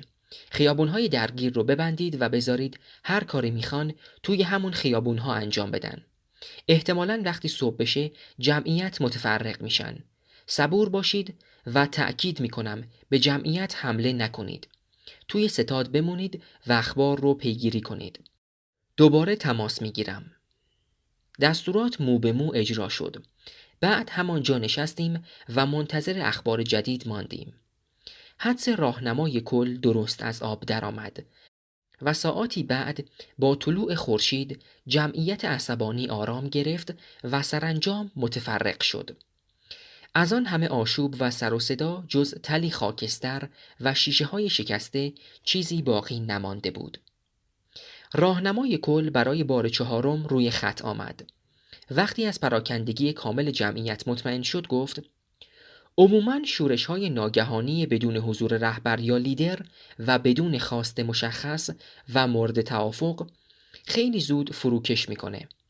افراد در اثر یه هیجان جمعی متحد میشن و دست به اقدام میزنن. اما این به معنای اتحاد و هدف مشترک بین اونا نیست. یکم که میگذره متوجه میشن بینش و خواسته هر کدومشون با اون یکی متفاوته و رفته رفته از عواقب کار میترسن، خسته میشن و به خونه هاشون برمیگردن. البته گاهی این اتفاق میتونه زنگ خطری برای وقایع مهمتر باشه. بنابراین نباید ساده از کنارش گذشت. تحقیقات کامل و مفصلی انجام بدید و ببینید آیا مردم به وسیله شخص یا اشخاصی تحریک و تشویق شدن؟ اگه اینطور بود، اون افراد رو شناسایی کنید ولی بدون مشورت با من اقدامی انجام ندید. دانشجوهایی رو که شجاعت و انگیزه بیشتری ضمن درگیری از خودشون نشون دادن شناسایی و بازجویی کنید. احتمالاً لازمه همه از ادامه تحصیل منع بشن و در مواردی تبعید و زندانی بشن. در مورد اونها بعداً تصمیم میگیرم. تحقیق کنید دختری که مسبب این درگیری ها بوده کیه و چه سابقه ای داره و مهمتر از اون ببینید آیا کسی توی قطب مخالف هست که پتانسیل رهبری این اقدام ها رو داشته باشه یا نه. همه این موارد رو طی یک گزارش کامل به من تحویل بدید. 4 روز وقت دارید. باید سریع این مشکل حل شه. جناب مستدام دیگه مایل نیستن از منطقه میانه اخبار بد بشنون. اینها را گفت و بدون خداحافظی تماس را قطع کرد. از ما عصبانی بود و حق داشت. احساس بیکفایتی می کردم و این حس در چهره تک تک حاضرین وجود داشت. برای اولین بار در این جمع احساس مشترکی به وجود آمده بود و همین ما را به هم نزدیک می کرد. حتی دو رقیب سرسخت مثل من و جناب آگاهنده را. تصمیم گرفتم اختلافاتم با او را کنار بگذارم و برای رفع مشکل متحد شویم. جناب مستدام همواره به ما یاد داده بودند یکی از راه‌های کسب اتحاد داشتن دشمن مشترک است. همیشه می گفتند اگر نیاز به جلب حمایت و همراهی کسی دارید، سعی کنید دشمن مشترکتان را پیدا و او را وادار به عمل کنید. همواره هم شعارشان این بود: اگر دشمن مشترک داشتید، آن را بیابید و اگر نداشتید، یکی بسازید. اکنون باز به حرف ایشان رسیده بودم. دشمن مشترک ما قطب مخالف بود که باعث اتحاد افراد داخل این اتاق شده بود. تحقیقات آغاز شد. قبل از هر چیز دستور بازجویی از مأمورانی را صادر کردم که مستقیم درگیر ماجرا بودند. مهم بود ابتدا داستان را از زبان آنها بشنویم. همزمان عده زیادی از دانشجویان مظنون به شرکت در تظاهرات را به قصد پاسخگویی به چند سوال نه بازجویی احضار کردیم. مسئولین برگزاری مهمانی هم بازداشت شدند. دوربین‌های مسیر و سالن به دقت بررسی و جزئیاتشان با اطلاعات به دست آمده تطبیق داده شد و 48 ساعت بعد گزارش نسبتاً جامعی تهیه شد. همه مشاورین در اتاق حاضر بودند. جناب آگاهنده شروع به قرائت گزارش خود نمود. اینطور که از تحقیقات مأمورین ما دریافت شده، در تاریخ 3 ماه جاری در سالن اجتماعات دانشکده بازرگانی مهمانی دانشجویی برپا شده و عده زیادی از دانشجویان تمامی رشته‌ها در آن شرکت کردند. تعداد شرکت کنندگان در مهمانی از تعداد مدعوین بسیار بیشتر بوده که ناشی از عدم هماهنگی برگزار کنندگان در تهیه کارت ورود به سالن بوده است. سر بلند کرد و گفت: به نظر نمیاد در این مورد سوء نیتی وجود داشته باشه. سپس به خواندن گزارش ادامه داد. حوالی ساعت 10 شب مأمور 331 که همراه یکی از دوستان دانشجویش در این مهمانی شرکت کرده بود، متوجه دختری با لباس عادی در جمع می شود. او ابتدا قصد داشته با نزدیک شدن به آن دختر او را متوجه تخطیش از قوانین بکند که با مقاومت دختر مواجه می شود و سپس متخطی و دوستانش او را از سالن بیرون می اندازند. مأمور 331 عصبانی می شود و جهت تلافی با مأمورین 550 و 147 و 818 تماس می گیرد و آنها به نام مأمور و به قصد کنکاش در وضعیت افراد وارد سالن می شوند. سرانجام با برهم زدن مهمانی دختر مذکور را به جرم نداشتن لباس رسمی و تعدادی از پسرها را به جرم مصرف مواد مشکوک بازداشت می کنند. همین باعث ایجاد تشنج می شود و افراد با فریاد زنده باد امواج آزادی بخش با مأمورین ما درگیر می شوند. آن 4 مأمور اسلحه می کشند و اقدام به شلیک تیر هوایی می کنند، اما موفق به کنترل اوضاع نمی شوند و سرانجام مجبور به فرار از صحنه می شوند. جمعیت عصبانی از سالن دانشگاه بیرون می آیند و با ایجاد سر و صدای زیاد در خیابان پیش می روند. عده زیادی از مردم عادی و دانشجویان داخل خوابگاه به آنها می پیوندند و پس از گذشتن از 4 خیابان به خیابان قلب تجاری می رسند. در آنجا چند ماشین دولتی را آتش می‌زنند و شیشه تعدادی از ادارات و بانک‌ها را می‌شکنند و در نهایت قبل از ساعت 7 صبح متفرق می‌شوند. خیلی تعجب کردم. دومین بار بود که نام امواج آزادی بخش را می‌شنیدم. ترجیح دادم در این مورد سکوت کنم، مبادا متهم به سهل‌انگاری شوم. پرسیدم: اون دختر تنها دختر کج لباس اون جمع بوده و مأمور ما واقعاً به قصد دفاع از قوانین پا پیش گذاشته یا اغراض شخصی خودش رو درگیر مسئله کرده؟ کج لباس اصطلاحی بود که برای متخطیان لباس رسمی به کار می بردیم. آگاهنده نگاه عجیبی به من انداخت و گفت: به نظر شما این مسئله اهمیت داره؟ نگاهی به جمع کردم تا واکنش دیگران را ارزیابی کنم. اما از نگاه‌های خالی از روحشان چیزی دستگیرم نشد. کمی مردد شدم و منمن کنان گفتم به نظر شما نداره؟ من از گزارش‌ها فهمیدم همه این آشوب‌ها از سر این قضیه به وجود اومده که یکی از مأمورین ما به خواسته خودش در مورد یه دختر نرسیده. به نظر شما این موضوع ارزش به خطر انداختن نظام رو داره و چنین مأموری نباید مؤاخذه بشه؟ آگاهنده پس از لحظاتی مکث با طمأنینه گفت البته بازوهای اجرایی باید مراقب باشن که تا کجا پیش میرن و چنانچه تسلطی به شرایط ندارن نباید زیاده روی کنن تا شاهد این برخوردها نباشیم. اما اگه ما علیه این بازوها اقدام میکنیم ضعف خودمون رو نشون دادیم و اینطور به نظر میاد که مردم با این تظاهرات از ما امتیاز گرفتن. به نظر من عملکرد ما باید در جهت تشویق و تقویت مأمورین 331، 147، 550 و 818 باشه که هم بقیه بازوهای اجرایی بتونن با شدت عمل بیشتر و بدون ترس از مجازات و پاسخگویی پیش برن و هم مردم لحظه‌ای دچار توهم نشن که حکومت در جهت رضایت خاطر اونها قدمی برداشته. به نظرم منطقی آمد. برخورد ما با مأمورین به نوعی حق را به مردم میداد و این تصور را ایجاد میکرد که ما از این جریان ترسیده یا متنبه شده ایم. نتیجه چنین تصوری احتمالاً باعث بالا رفتن جسارت مردم و مقاومت و اعتراض بیشتر در مقابل تصمیمات مراجع بالا میشد. این قبیل اقدامات باید به گونه‌ای سرکوب میشد که سبب ایجاد حس حقارت و سرخوردگی در مردم شود تا میزان عجز و ناتوانیشان بیش از پیش در نظرشان جلوه کند. در پایان جلسه لیستی از ادارات آسیب دیده و میزان خسارات وارده به هر کدام قرائت شد.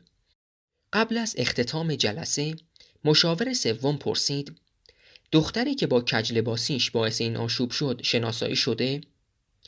آگاهنده پاسخ داد بله، اسمش زیبای زمان هست و دختر مدیر دانشگاهه. بعد رو به من ادامه داد پدرش همواره به نظام وفادار بوده و در تثبیت قدرت جناب مستدام توی منطقه نقش بسیار فعالی رو بازی کرده. چند سالی هست که بازنشسته شده و سمت مدیریت دانشگاه منطقه رو به عهده گرفته. مدیر اجرایی گفت طبق نظر جناب آگاهنده فعلا بازداشتش کردیم تا در موردش کسب تکلیف کنیم. منتظر بودم در مورد گروه امواج آزادی بخش سوالی مطرح شود، اما کسی چیزی نپرسید. متعجب بودم که چرا از کنار موضوعی به این مهمی اینطور ساده عبور می کنند. جلسه به پایان رسید. قرار شد موارد دیگری تکمیل شود و 2 روز بعد در یک کنفرانس تصویری گزارش به سمع و نظر راهنمای کل کشور برسد و تصمیمات لازم در هر مورد اتخاذ شود. فصل 7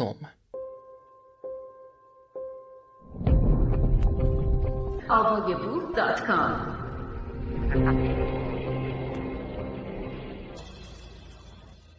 روی موج شکن لب ساحل نشسته بودم و نوشیدنیم را جرعه جرعه می نوشیدم. منتظر گلاور بودم. 3مین قرارمان بود و او این مکان را انتخاب کرده بود. کنار او آدم دیگری بودم. یک جوان ساده دانشجو که چون هزینه زندگیش را پدر بزرگش تأمین می کند پول زیادی در بساط ندارد و نمی تواند برای دوست دخترش ولخرجی کند و او را به رستوران لوکس ببرد. از حق نگذریم این شخصیت را دوست داشتم. ته ذهنم آنجایی که حتی به خودم هم اجازه حضور نمی دادم آرزو می کردم کاش واقعاً چنین فردی بودم. آمد و آرام کنارم نشست. به من تکیه داد و دستش را دور بازویم حلقه کرد. هر دو در سکوت زل زدیم به دریا. عشق چیز عجیبی است. می توانی کنارش مدتها در سکوت به دریا خیره شوی و لذت ببری. می توانی نگاهش کنی و حرف بزنی و لذت ببری. حتی می توانی در غیابش به او فکر کنی و باز هم لذت ببری. چه چیز را در دنیا میشناسی که چنین قدرتی داشته باشد؟ بلند شدیم و در امتداد ساحل راه افتادیم. حرفهایمان از روزمرگی ها آغاز شد و به شورش چند روز قبل دانشگاه رسید. پرسید: حال مدیر دانشگاه چطوره؟ این چند روز دیدیش؟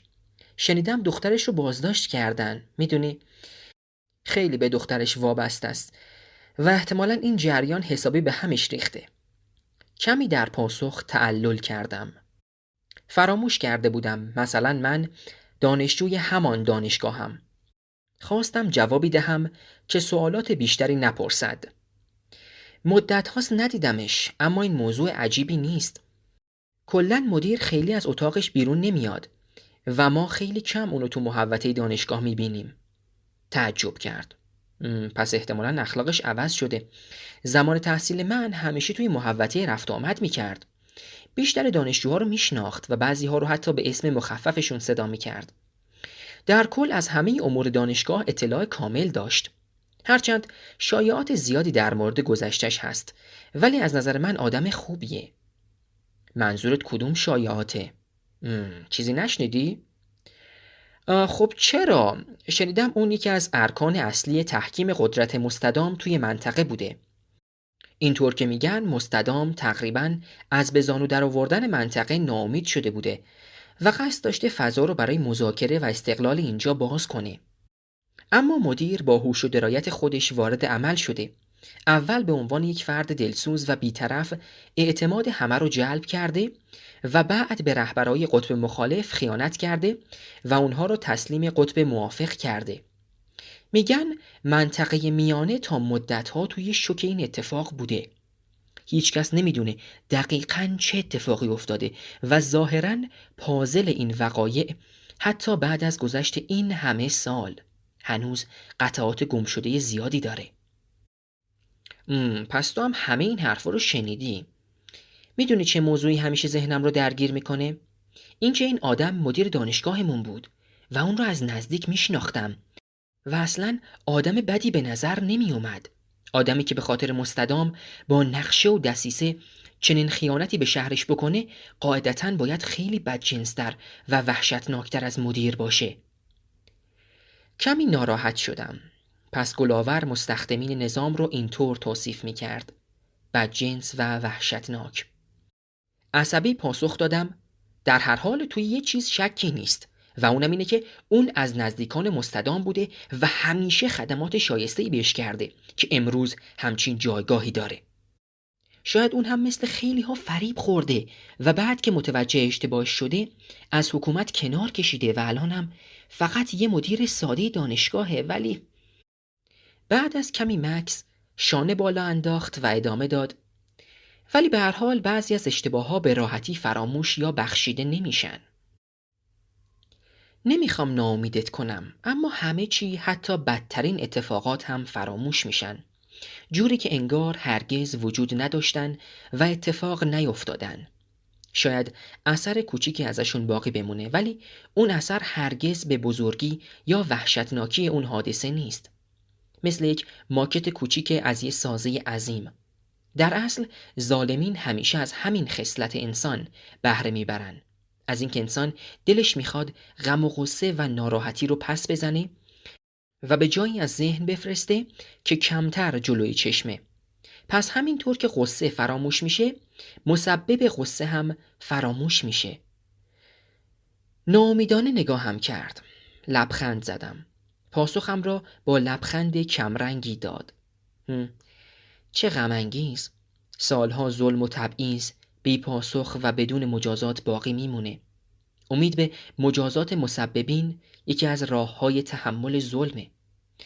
اما نفس عمیقی کشید. احتمالاً حق با توه. این قانون دنیاست، وگرنه هرگز انسان به آرامش نمیرسه. بگذریم.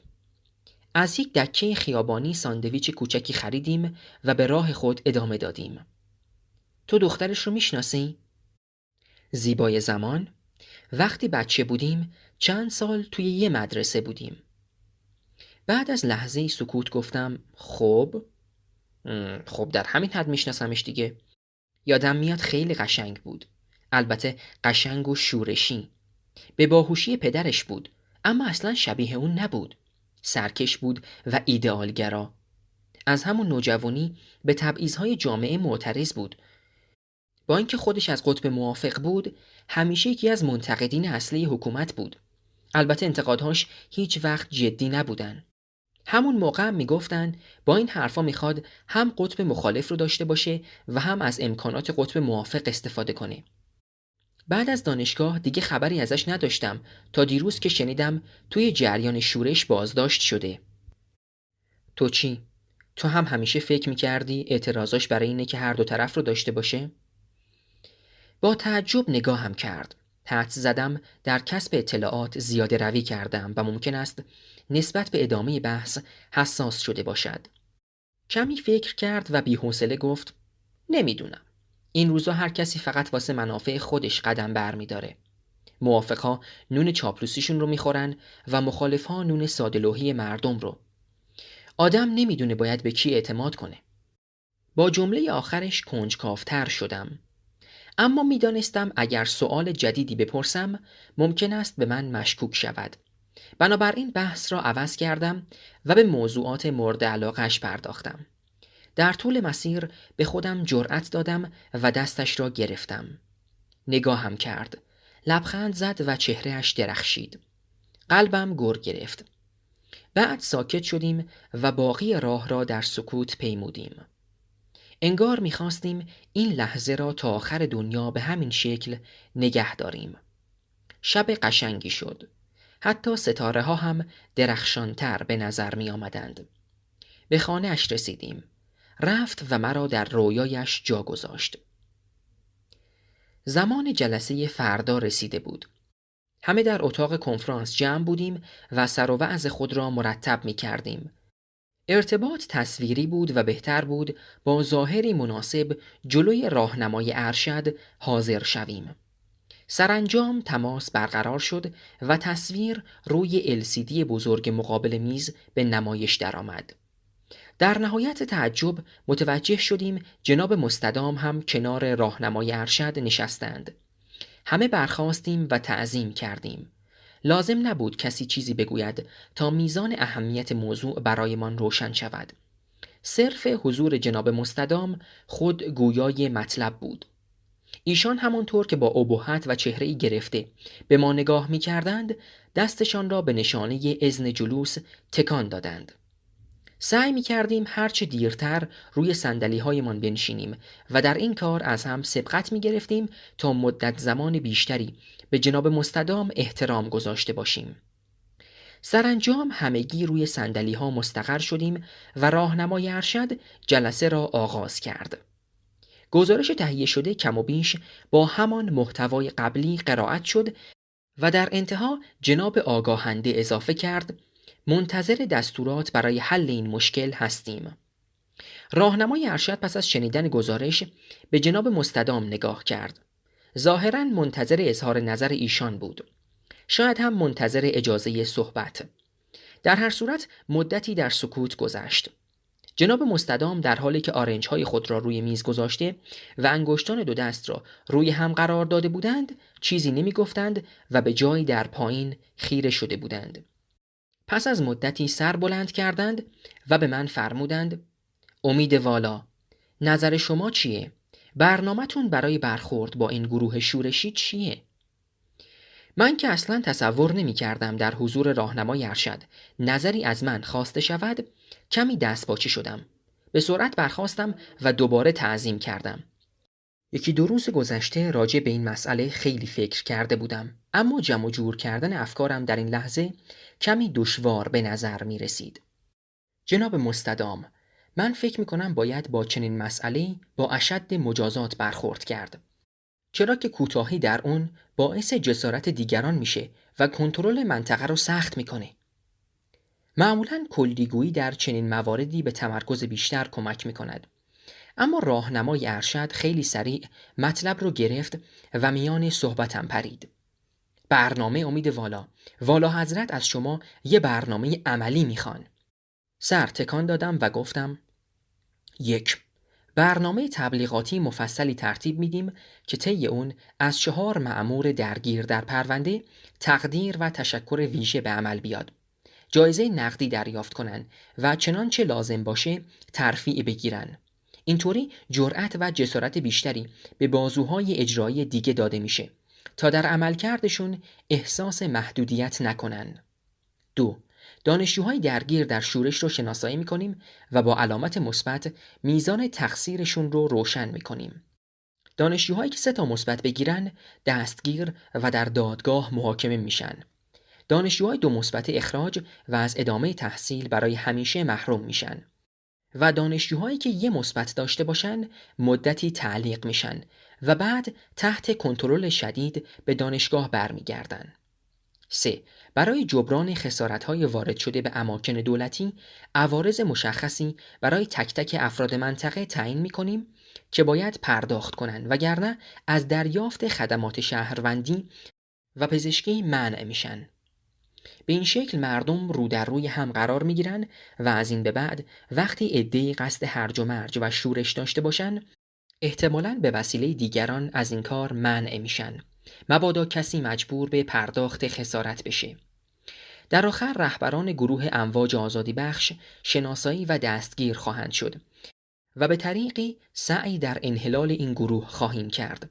اما تا زمانی که این اشخاص شناسایی نشن نمیتونم به طور قطع روشن کنم چطور با این گروه مقابله خواهیم کرد. جناب مستدام لبخندی از سر رضایت زدند و پرسیدند برنامه شما برای مقابله با عامل این شورش ها چیه؟ اسمش چی بود؟ زیبای زمان.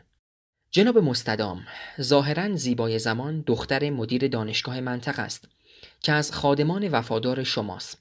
به همین خاطر مجازاتی برای اون در نظر نگرفتم و در صورت رضایت جناب عالی قصد دارم آزادش کنم. آگاهنده اجازه خواست و گفت باید یادآوری کنم که وفاداری به جناب مستدام یه وظیفه عمومیه و لطفی نیست که افراد از سر اختیار انجام بدن یا انجامش متضمن امتیاز خاصی باشه. بنابراین به نظرم باید مجازاتی هم برای زیبای زمان در نظر بگیریم.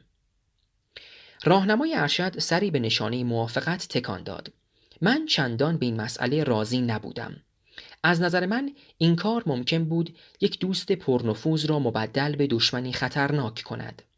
بنابراین منتظر شدم جناب مستدام حرف آخر را بزنند. ایشان پس از لحظاتی سکوت فرمودند مدت هاست از مدیر دانشگاه خبر خدمت جدیدی دریافت نکردم. دخترش رو مجازات کنید. اگه هنوز توی دستگاه ما دوستانی داشته باشه خودش رو از این مهلکه نجات میده و اگه فراموش شده باشه دیگه نیازی به اغماض و بخشش نیست. سر تکان دادم و به راهنمای ارشد گفتم من راجع به این مسئله فکر نکردم. نظر شما در مورد نحوه مجازات این خاطی چیه؟ مجازاتش باید شامل انواع محرومیت ها باشه.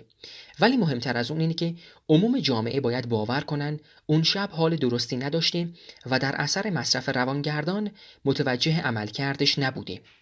حتی میتونید این ادعا رو مطرح کنید که مدتی که در خارج تحصیل میکرده به وسیله مخالفین نظام به خدمت گرفته شده و با دریافت پول از اونا علیه کشور فعالیت میکرده و بعد از بازگشت هم به عنوان یک مهره کوچیک و کم ارزش مقاصد شوم اونا رو دنبال میکرده. بهتر این حرفا از زبون خودش شنیده بشه. وادارش کنید توی برنامه تبلیغاتیتون این حرفا رو به زبون بیاره. تهدید یا تطمیع فرقی نداره. مهم نتیجه کاره. همه موارد به دقت یادداشت شد. پس از آن جناب مستدام برخاستند تا اتاق را ترک کنند. ما بلند شدیم و تعظیم کردیم و در همان حال ماندیم تا ایشان از اتاق خارج شدند. پس از آن نشستیم و به بحث راجع به امور دیگر پرداختیم. تقسیم وظایف انجام شد و مسئولیت‌ها و زمان تحویل آن برای هر فرد مشخص شد. سپس جناب راهنمای ارشد همه حاضرین غیر از من و آگاهنده را مرخص کرد.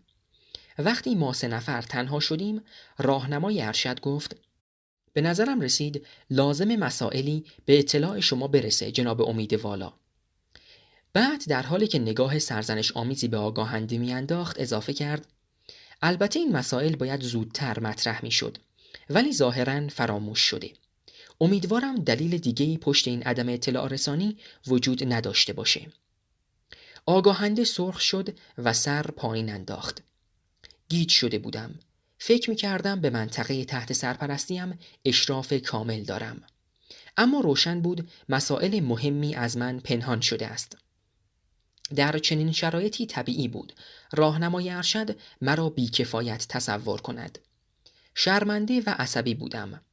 راهنمای ارشد ادامه داد: موضوع در رابطه با گروه امواج آزادی بخشه. حتما نامشون رو شنیدید. سر تکان دادم و منتظر بقیه مطلب شدم. این گروه 14 سال پیش به وسیله سرپرست ارشد وقت راه اندازی شد. هدف ما کانالیزه کردن اعتراضات بود. توی منطقه میانه تحرکاتی وجود داشت و رفته رفته داشت به شکل یک گروه منسجم در می اومد. با مشورت‌هایی که صورت گرفت به این نتیجه رسیدیم که به جای سرکوب این گروه باید اون رو در اختیار خودمون بگیریم تا هم از وقایع قطب مخالف آگاه بشیم و هم در صورت نیاز اعتراضات رو کنترل کنیم. هر زمان میزان نارضایتی توی منطقه بالا میرفت، با یه راهپیمایی بی خطر یا یه برنامه تلویزیونی جنجالی یا اظهار نظر تند یکی از مقامات و حاشیه‌های بعد از اون، فشارهای موجود رو کاهش میدادیم بدون اینکه مستقیم وارد خط قرمزهای نظام بشیم یا بخوایم اشخاص رتبه 1 رو هدف قرار بدیم. این رویه مدتها جوابگوی نیازهای منطقه بود. اما اخیراً به نظر میرسه امواج آزادی بخش ابتکار عمل رو از دست داده و دیگه مثل سابق پرطرفدار نیست. با اینکه انتظار این مورد رو نداشتم، چندان تعجب نکردم. کمی عصبی گفتم: متوجه شدم، بنابراین به کارگیری جاسوس برای اطلاع از کار این گروه ضرورتی نداره. میتونم سوال کنم گزارش‌های اونها به وسیله چه کسی رویت میشه؟ آگاهنده به حرف آمد: جناب امیدوالا، من قصد داشتم طی چند روز آینده گزارش مفصلی از فعالیت‌های این گروه آماده کنم و به سمع و نظر شما برسونم. بابت این تأخیر پوزش میخوام. نگاه غضبناکی به او انداختم. راهنمای ارشد گفت: طی 1-2 سال اخیر چند اشتباه باعث کاهش محبوبیت اونها توی قطب مخالف شده و این اصلاً خوب نیست. گزارش هایی هم دریافت کردیم از اینکه گروه های دیگه‌ای در حال شکلگیری هستند و این خارج از اراده و کنترل ماست. شاید لازم باشه جاسوس به این گروه ها بفرستید و از اهداف و برنامه هاشون مطلع بشید. تدبیری اتخاذ کنید که محبوبیت امواج آزادی بخش بیشتر بشه. هر گونه تحرک مشکوک رو گزارش کنید. این شورش هرچند موضوع مهمی نبود، اما در حوزه خاص نظام نبود و نباید دست کم گرفته بشه. سریع اقدام کنید و با من در ارتباط باشید. تشکر کردم و بعد از ادای احترام تماس قطع شد. همانطور که پشت میزم نشسته بودم به گزارش‌های جلسه چشم دوخته و با یک انگشت روی میز ضرب گرفته بودم. تلاش می‌کردم خودم را کنترل کنم تا سر آگاهنده فریاد نکشم. رفتارش بسیار خاضعانه شده بود. شاید بعد از تماس امروز و دیدن توجه جناب مستدام به من دریافته بود که نمی‌تواند به این راحتی با من در بیفتد. خلاصه مذاکرات را روی میزم گذاشت، تعظیم کوتاهی کرد و رفت. اولین بار بود که به من تعظیم می‌کرد. در دل خوشحال شدم. مغرورانه به صندلی تکیه دادم و با خودم گفتم: بالاخره تو هم جلوی من به زانو در اومدی. احساسی دوگانه داشتم. نمی توانستم خاضع شدن آگاهنده را از صمیم قلب جشن بگیرم وقتی این اتفاقها در منطقه تحت کنترل من افتاده بود. هرچند کسی مستقیم به آن اشاره نکرد، اما نفس وجود این شورش ها درایت و اقتدار مرا زیر سوال می برد. با خود فکر کردم شاید روابط خصوصیم باعث عدم تمرکزم در کار شده است و فکرم سوی گلاور رفت. اما فوراً این فکر را از ذهنم بیرون کردم. حتی تصور از دست دادن او آزارم میداد. تمام این افراد خانواده داشتند، همسر و فرزند داشتند. من چرا باید اینها را از خود دریغ می کردم؟ تصمیم گرفتم تمرکزم را در کار بیشتر کنم تا این بحران را پشت سر بگذارم. فصل 8. پشت میز یک کافه درجه 2 نشسته و منتظر گلا بودم. مدتی بود این گونه صدایش می زدم. روابطمان آنقدر صمیمی شده بود که متفاوت از دیگران صدایش کنم. او نیز مرا فقط آرمان صدا می زد. در اصل مخفف کردن اسامی ایده او بود، وگرنه من همیشه عادت به حفظ فاصله ها داشتم. مشغول تماشای مستند وقایع چند روز گذشته از تلویزیون کافه بودم. شورش دانشگاه به شرمساری خیابان تجارت معروف شده بود. البته این نام را حکومت برای آن برگزیده بود. مردم به آن همبستگی همکلاسی ها می گفتند. 3 روز از جلسه ما با جناب مستدام گذشته و اتفاقات زیادی به وقوع پیوسته بود. مستند کوتاهی تهیه شده بود که با استناد به مدارک جعلی وابستگی شورش را به دشمنان خارجی مطرح می کرد. البته این مستند با عجله تهیه شده بود و قرار بود برنامه مفصلی با حضور زیبای زمان و دانشجویان 3 مثبته و 2 مثبته تهیه شود که جزئیات دقیق تری را مطرح می کند. درست نمیدانستم چند درصد مردم این گفته ها را باور می کنند یا تحت تأثیر آن قرار می گیرند و به نظرم این موضوع چندان هم اهمیت نداشت، چون همیشه تاریخ به وسیله گروه قدرتمند و برنده نوشته می شود و سایر نقلها دیر یا زود از ذهن ملت پاک می شوند. در اختیار داشتن رسانه ها خود به تنهایی قدرت است و اگر 10% مردم این برنامه را باور می کردند، هدف ما از این پروژه تأمین شده بود. در مستند شرمساری اعلام شد علیرغم میل حکومت و از آنجا که این شورش هزینه زیادی را به منطقه تحمیل کرده، عوارض مخصوصی برای مردم منطقه در نظر گرفته شده که باید ظرف مدت 1 ماه آن را پرداخت کنند. تأکید شد عدم پرداخت این عوارض تبعاتی برای افراد خواهد داشت و آنها را از حقوق شهروندیشان محروم خواهد کرد. عنوان این موضوع موجی از نارضایتی و عصبانیت را در کافه به همراه داشت. یکی از حاضرین فریاد زد: لعنتی، به ما چه که تاوان گنده گروه دیگر رو بدیم. مرد دیگه‌ای گفت: چه ربطی داره؟ اینا میخوان با این کارها اتحاد مردم رو از بین ببرن. باید از حکومت عصبانی باشیم. اعتراض حق مردمه. حالا این بار اعتراض کردن مثلا چی شد؟ غیر از این که ما الان باید کلی از درآمدمون رو دستی دستی تقدیم اینا کنیم، چه فایده دیگه‌ای داشت؟ بحث داشت بالا می گرفت و تشنج بین گروه‌های مخالف و موافق فضای کافه را پر کرده بود که ناگهان با صدای سوت بلندی همه ساکت شدند. مدیر کافه در گوشه سالن ظاهر شد و فریاد زد: جای این بحثا توی کافه من نیست. من حوصله دردسر ندارم. هر کی میخواد به بحث ادامه بده بیرون. و پشتش 2 بادیگارد درشت هیکل و عصبانی وارد کافه شدند و شروع به گشتن بین میزها کردند. مشخص بود مدیر کافه اصلاً شوخی ندارد و باز نگه داشتن کافه برایش مهمتر از رضایت مشتری است. بنابراین همه ساکت شدند و پخش موزیک ملایمی آغاز شد. گلا را دیدم. آرام آمد و روبرویم پشت میز نشست. 5 دقیقه هست که رسیدم، اما میترسیدم بیام تو. هرچی اشاره کردم منو ندیدی. میخواستم بگم بیای بریم یه جای دیگه. ببخشید، حواسم نبود.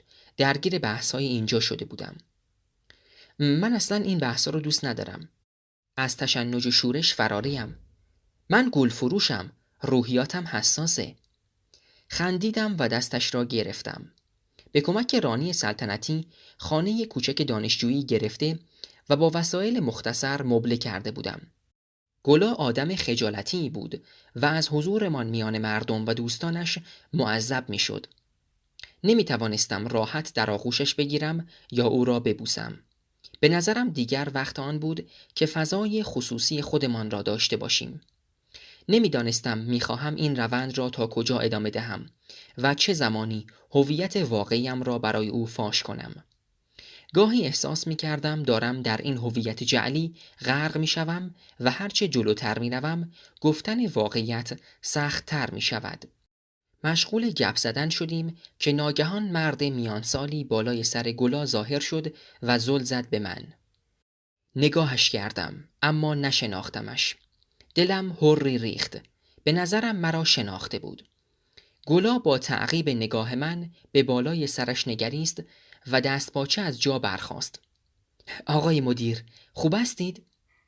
ممنون، با آقایون خوشتیپ قرار میذاری. ایشون تازه به منطقه ما تشریف آوردن، نه؟ بله، دانشجوی دانشگاه شما هستن. جداً؟ عجب. و پوزخندی زد. بابت زیبای زمان متاسفم. ممنون. پشت میز جای گلا نشست و به او گفت اگه ممکنه یه لیموناد برام بگیر تا من بیشتر با این جوان آشنا شم. گلا اطاعت کرد و با عجله به سمت میز بار رفت. آقای مدیر بدون اینکه وقت تلف کنه به من گفت خوب میدونم کی هستی. بعد در حالی که با انگشت به دور و بر اشاره میکرد ادامه داد بیشتر آدمای تو این کافه از قطب مخالفن. اگه بفهمن مسبب همه بدبختی‌های این منطقه اینجا نشسته، مطمئن باش زنده از اینجا بیرون نمیری. آب دهنم رو قورت دادم. نمیدانستم چقدر حقیقت را میگوید و چقدر بلوف میزند. اما تصمیم گرفتم جا نزنم. میدانستم این ملاقات مربوط به بازداشت دخترش است. احتمالاً از من کمک میخواست وگرنه کشته شدن من در اینجا چه سودی میتوانست برای او داشته باشد. فرض کن منو اینجا بکشن. این دختر تو رو بر نمیگردونه. برای همینم نمیخوام راجع به هویتت به کسی چیزی بگم. برای آزادی دخترم کمکت رو لازم دارم. به جلو خم شدم. نکنه ما با هم دوستیم و من خبر ندارم. چرا باید کمکت کنم؟ مدیر نگاهی به میز بار انداخت تا مطمئن شود گلاور بر نگشته است.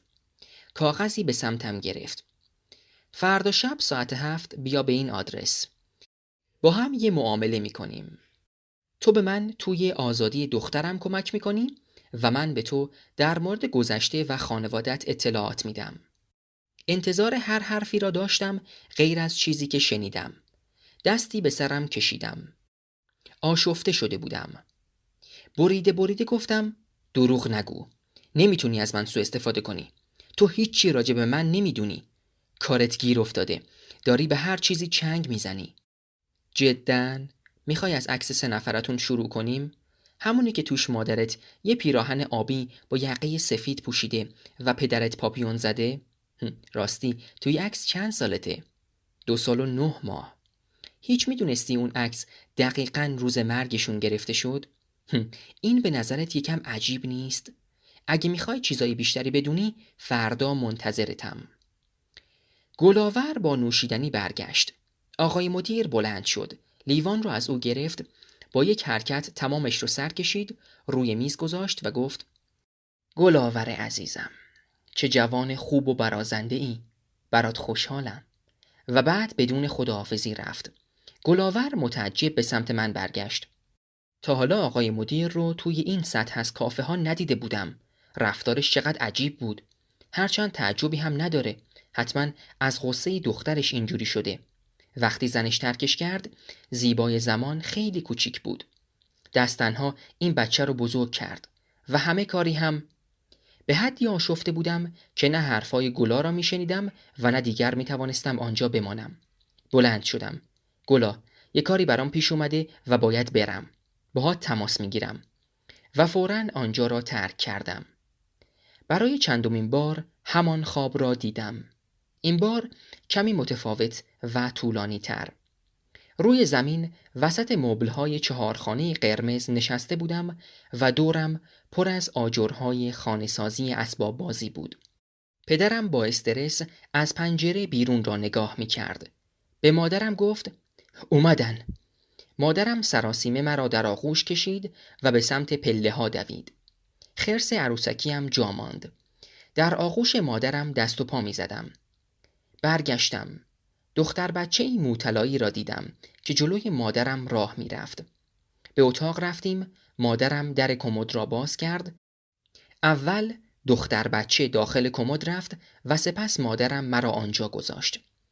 چیزی گفت که درست متوجه نشدم. در کمد را بست. تاریکی همه جا را فرا گرفته بود. صدای نفسهای دختر بچه را می شنیدم. 7-8 ساله به نظر می آمد. حضورش به من آرامش می داد. آرام به من نزدیک شد و دستهایش را دورم حلقه کرد. از خواب پریدم. برخاستم و لیوانی آب نوشیدم. حرفهای مدیر مرا بدجور به هم ریخته بود. به کل قضیه مشکوک بودم و در ذهن همه چیز را حلاجی می کردم. می خواست مرا گروگان بگیرد تا دخترش آزاد شود. بعید به نظر می رسید. همه کسانی که در این نظام خدمت کرده بودند خوب می دانستند حتی کلیدی ترین نیروها هم از نظر جناب مستدام ارزش باج دادن ندارند و در چنین شرایطی هرگز مذاکره یا مبادله این صورت نمی گیرد. شاید می خواست به انتقام این کار مرا در خفا بکشد. این هم با عقل جور در نمی آید چون نفر بعدی خیلی سریع جایگزین من می شد. از کجا جریان عکس را می دانست؟ حتما کسی به او اطلاعاتی داده بود. اصلاً چگونه می دانست من در این کافه نشستم؟ هیچ کس نمی دانست من کجا می روم. هیچ کس جز رانی سلطنتی. یعنی حتی او نیز در دسته خائنین قرار می گرفت. حتما او جریان عکس را به اطلاع مدیر رسانده بود. اما او که تا به حال وارد خانه من نشده بود. حداقل من این طور تصور می کردم. موضوع دیگر این بود که هیچ کس از سن من در آن عکس اطلاع نداشت. هرچند این موضوع را می شد حدس زد، اما از کجا می دانست عکس چه زمانی گرفته شده؟ آیا ممکن بود دروغ بگوید؟ گیج شده بودم. نمی دانستم از این مسئله بگذرم و باید به هر قیمتی شده سر قرار می رفتم. فقط امیدوار بودم فریب نخورده باشم و تاوان سنگینی بابت آن نپردازم. بی‌حوصله به صندلی اداره تکیه داده بودم و قلمم را میان انگشتانم میچرخاندم.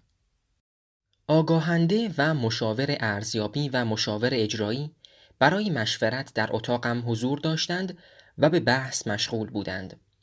من اما حوصله هیچ کاری را نداشتم. دستورات جلسه قبل اجرا شده بود و امروز باز با راهنمای ارشد جلسه داشتیم تا قدم‌های بعدی با دقت برداشته شود. ذهن من هنوز درگیر جریان دیروز بود و در بحث‌ها شرکت نمی‌کردم. حتی جریان بحث را هم دنبال نمی‌کردم. مشاور اجرایی گفت: جناب امیدوالا، ظاهراً چندان به این بحث علاقه‌مند نیستید. چیزی ذهن شما را درگیر کرده؟ نفس عمیقی کشیدم. نه، موضوعی نیست. فقط احساس می‌کنم باید بیشتر راجع به کل قضیه فکر کنم. منشی دوان دوان وارد شد و گفت: جناب راهنمای ارشد پشت خط تلفن هستند. حالت نشستنم را تغییر دادم و صاف نشستم. در واقع همه محترمانه تر نشستیم و تماس تصویری برقرار شد. این بار راهنمای ارشد تنها بود و راحت تر از دفعه قبل به نظر می رسید. پس از احترامات معمول از اخبار جدید سوال کرد و آگاهنده گزارش مختصری از اوضاع را برای او خواند. یک مستند 22 دقیقه‌ای در مورد وقایع اخیر با عنوان شرمساری خیابان تجارت آماده و در چندین نوبت پخش شد. کل فیلم پیش از پخش به تایید فرهنگ خانه رسید و نسخه از آن نیز به دفتر شما ارسال گردید. از 4 مأمور درگیر در پرونده تقدیر ویژه به عمل آمد و به هر کدام خانه و پست جدیدی محول شد. دانشجویان درگیر در شورش شناسایی و علامتدار شدند و به سرپرستی همین 4 مأمور 3 مثبته‌ها دستگیر شدند. البته 7 نفر از این گروه پیش از دستگیری فرار کردند. عوارض نوسازی خرابکاری‌های این آشوب تعیین شد و نحوه پرداخت آن مشخص گردید. به کسانی که این عوارض را پرداخت نکنند، خدمات بهداشتی و پزشکی و تحصیلی ارائه نخواهد شد. در پایان باید به عرض برسونم مسبب این آشوب هم تحت بازجویی‌های شدید قرار گرفته و برای همکاری در پروژه سینمایی بعدی تحت فشاره، ولی هنوز مایل به همکاری نیست. جناب راهنمای ارشد ابروی خود را به نشانه تعجب بالا داد. از شما توقع دارم هرچه سریعتر این مورد آخر رو حل کنید. مشاور ارزیابی و اجرایی را مرخص کرد و جلسه را با من و آگاهنده ادامه داد. اخبار جدیدی به من رسیده که نشون میده در قطب مخالف گروهی که فعالتر و پتانسیل رهبری اعتراضات رو داره، گروه ضربه نهاییه. این گروه به وسیله 2 نفر با اسامی مستعار اره و چکش اداره میشه. در مورد این 2 نفر اطلاعات زیادی نداریم، اما شواهد نشون میده یکی از اونها زن و نفر دوم احتمالاً مرده. بسیار محرمانه کار میکنن و طبق گزارش ها قصد انجام پروژه مهمی رو دارن. واقعیت این بود که هیچ کدام از ما تا به حال نام گروه ضربه نهایی رو نشنیده بودیم. آگاهنده برای اینکه غرور خود را حفظ کند گفت: بله قربان، بازوهای اجرایی من در حال جمع‌آوری اخبار درباره این گروه هستند و قصد داشتم به محض تکمیل اطلاعات شما رو در جریان قرار بدم. راهنمای ارشد نگاه غضب‌آلودی به آگاهنده انداخت. خوب می‌دانست او دروغ می‌گوید و ما در پیگیری این موضوع اهمال کرده ایم.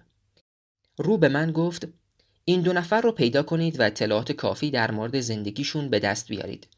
نفوذ جاسوس‌های من به علت محلی نبودنشون زمان بیشتری میخواد که ما نداریم. باید سریع عمل کنیم. به محض شناسایی دستگیر بشن؟ به هیچ وجه. عموماً این افراد انتظار دستگیری رو دارن و خودشون و نزدیکانشون رو برای چنین واقعه‌ای آماده کردن. دستگیر شدن اونها ازشون قهرمان میسازه و انرژی معنوی زیادی رو به بقیه اعضای گروهشون تزریق میکنه. جناب راهنمای ارشد، پس چیکار کنیم؟ شناسایی اونها چه سودی برامون داره؟ بهترین راه مبارزه با این گروه ها انحراف اونها از اصل موضوعه. اصولاً راهی که در این موارد جواب میده تهمت به رهبران و سایر اعضای گروهه. رهبران گروه رو شناسایی کنید. در این مورد خاص اگه واقعاً یکی از رهبران زن باشه، میشه از تهمت‌های جنسی علیهش استفاده کرد. اونها رو به داشتن رابطه جنسی عجیب و غیرعادی متهم کنید. تجربه نشون داده مردم اتهام‌های جنسی رو در مورد زنها جدی‌تر قلمداد میکنن و هرگز نمیبخشن. این کار در مورد مردها کارایی کمتری داره، چون با اینکه باورپذیرتره، عموم جامعه مردها رو بیشتر مجاز به انجام خطای جنسی میدونن و اونها رو از این بابت زودتر میبخشن و تهمت خیلی زود کاراییش رو از دست میده.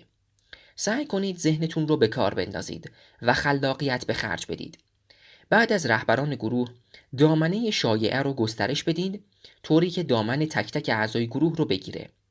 توی همچین شرایطی اعضای گروه چون از قضاوت دیگران میترسن، عضویت خودشون رو کتمان میکنن و نسبت به پایبندیشون دلسرد میشن. فراموش نکنید هر چقدر میزان عجیب و غیرعادی بودن مسائل جنسی این شایعه بیشتر باشه، توجه بیشتری رو جلب میکنه و سریعتر شیوع پیدا میکنه. مردم عاشق این داستانهای زرد و بی‌اساس هستند و هرگز در مقام تحقیق بر نمیان.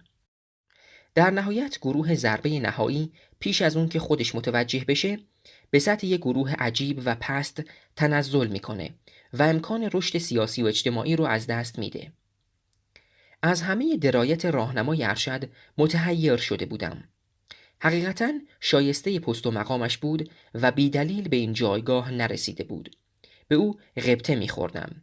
چند سال پیش رشد خود را خیلی سریع میدیدم و حتی رسیدن به چنین جایگاهی برایم به هیچ وجه دور از ذهن نمی نمود. اکنون اما در برزخ منطقه میانه گیر افتاده بودم و اتفاقات اطرافم تمرکز لازم را از من گرفته بود. از طرفی موضوع خانواده‌ام مطرح شده بود و من نمی توانستم و نه می خواستم بی تفاوت از کنارش بگذرم. شاید هم رفت و آمدهای مخفیانه ام بین مردم اعتقادم به حکومت را کمرنگ کرده و انرژی لازم برای فکر و برنامه ریزی را از من گرفته بود. نمیدانم چرا حس می کردم ملاقات امشب اوضاع را از این هم وخیمتر می کند و مرا به ورطه جدیدی از چالش ها می کشاند. چه باید می کردم؟ می توانستم از این ملاقات بگذرم و بعدها خودم را سرزنش نکنم؟ بعید به نظرم می رسید.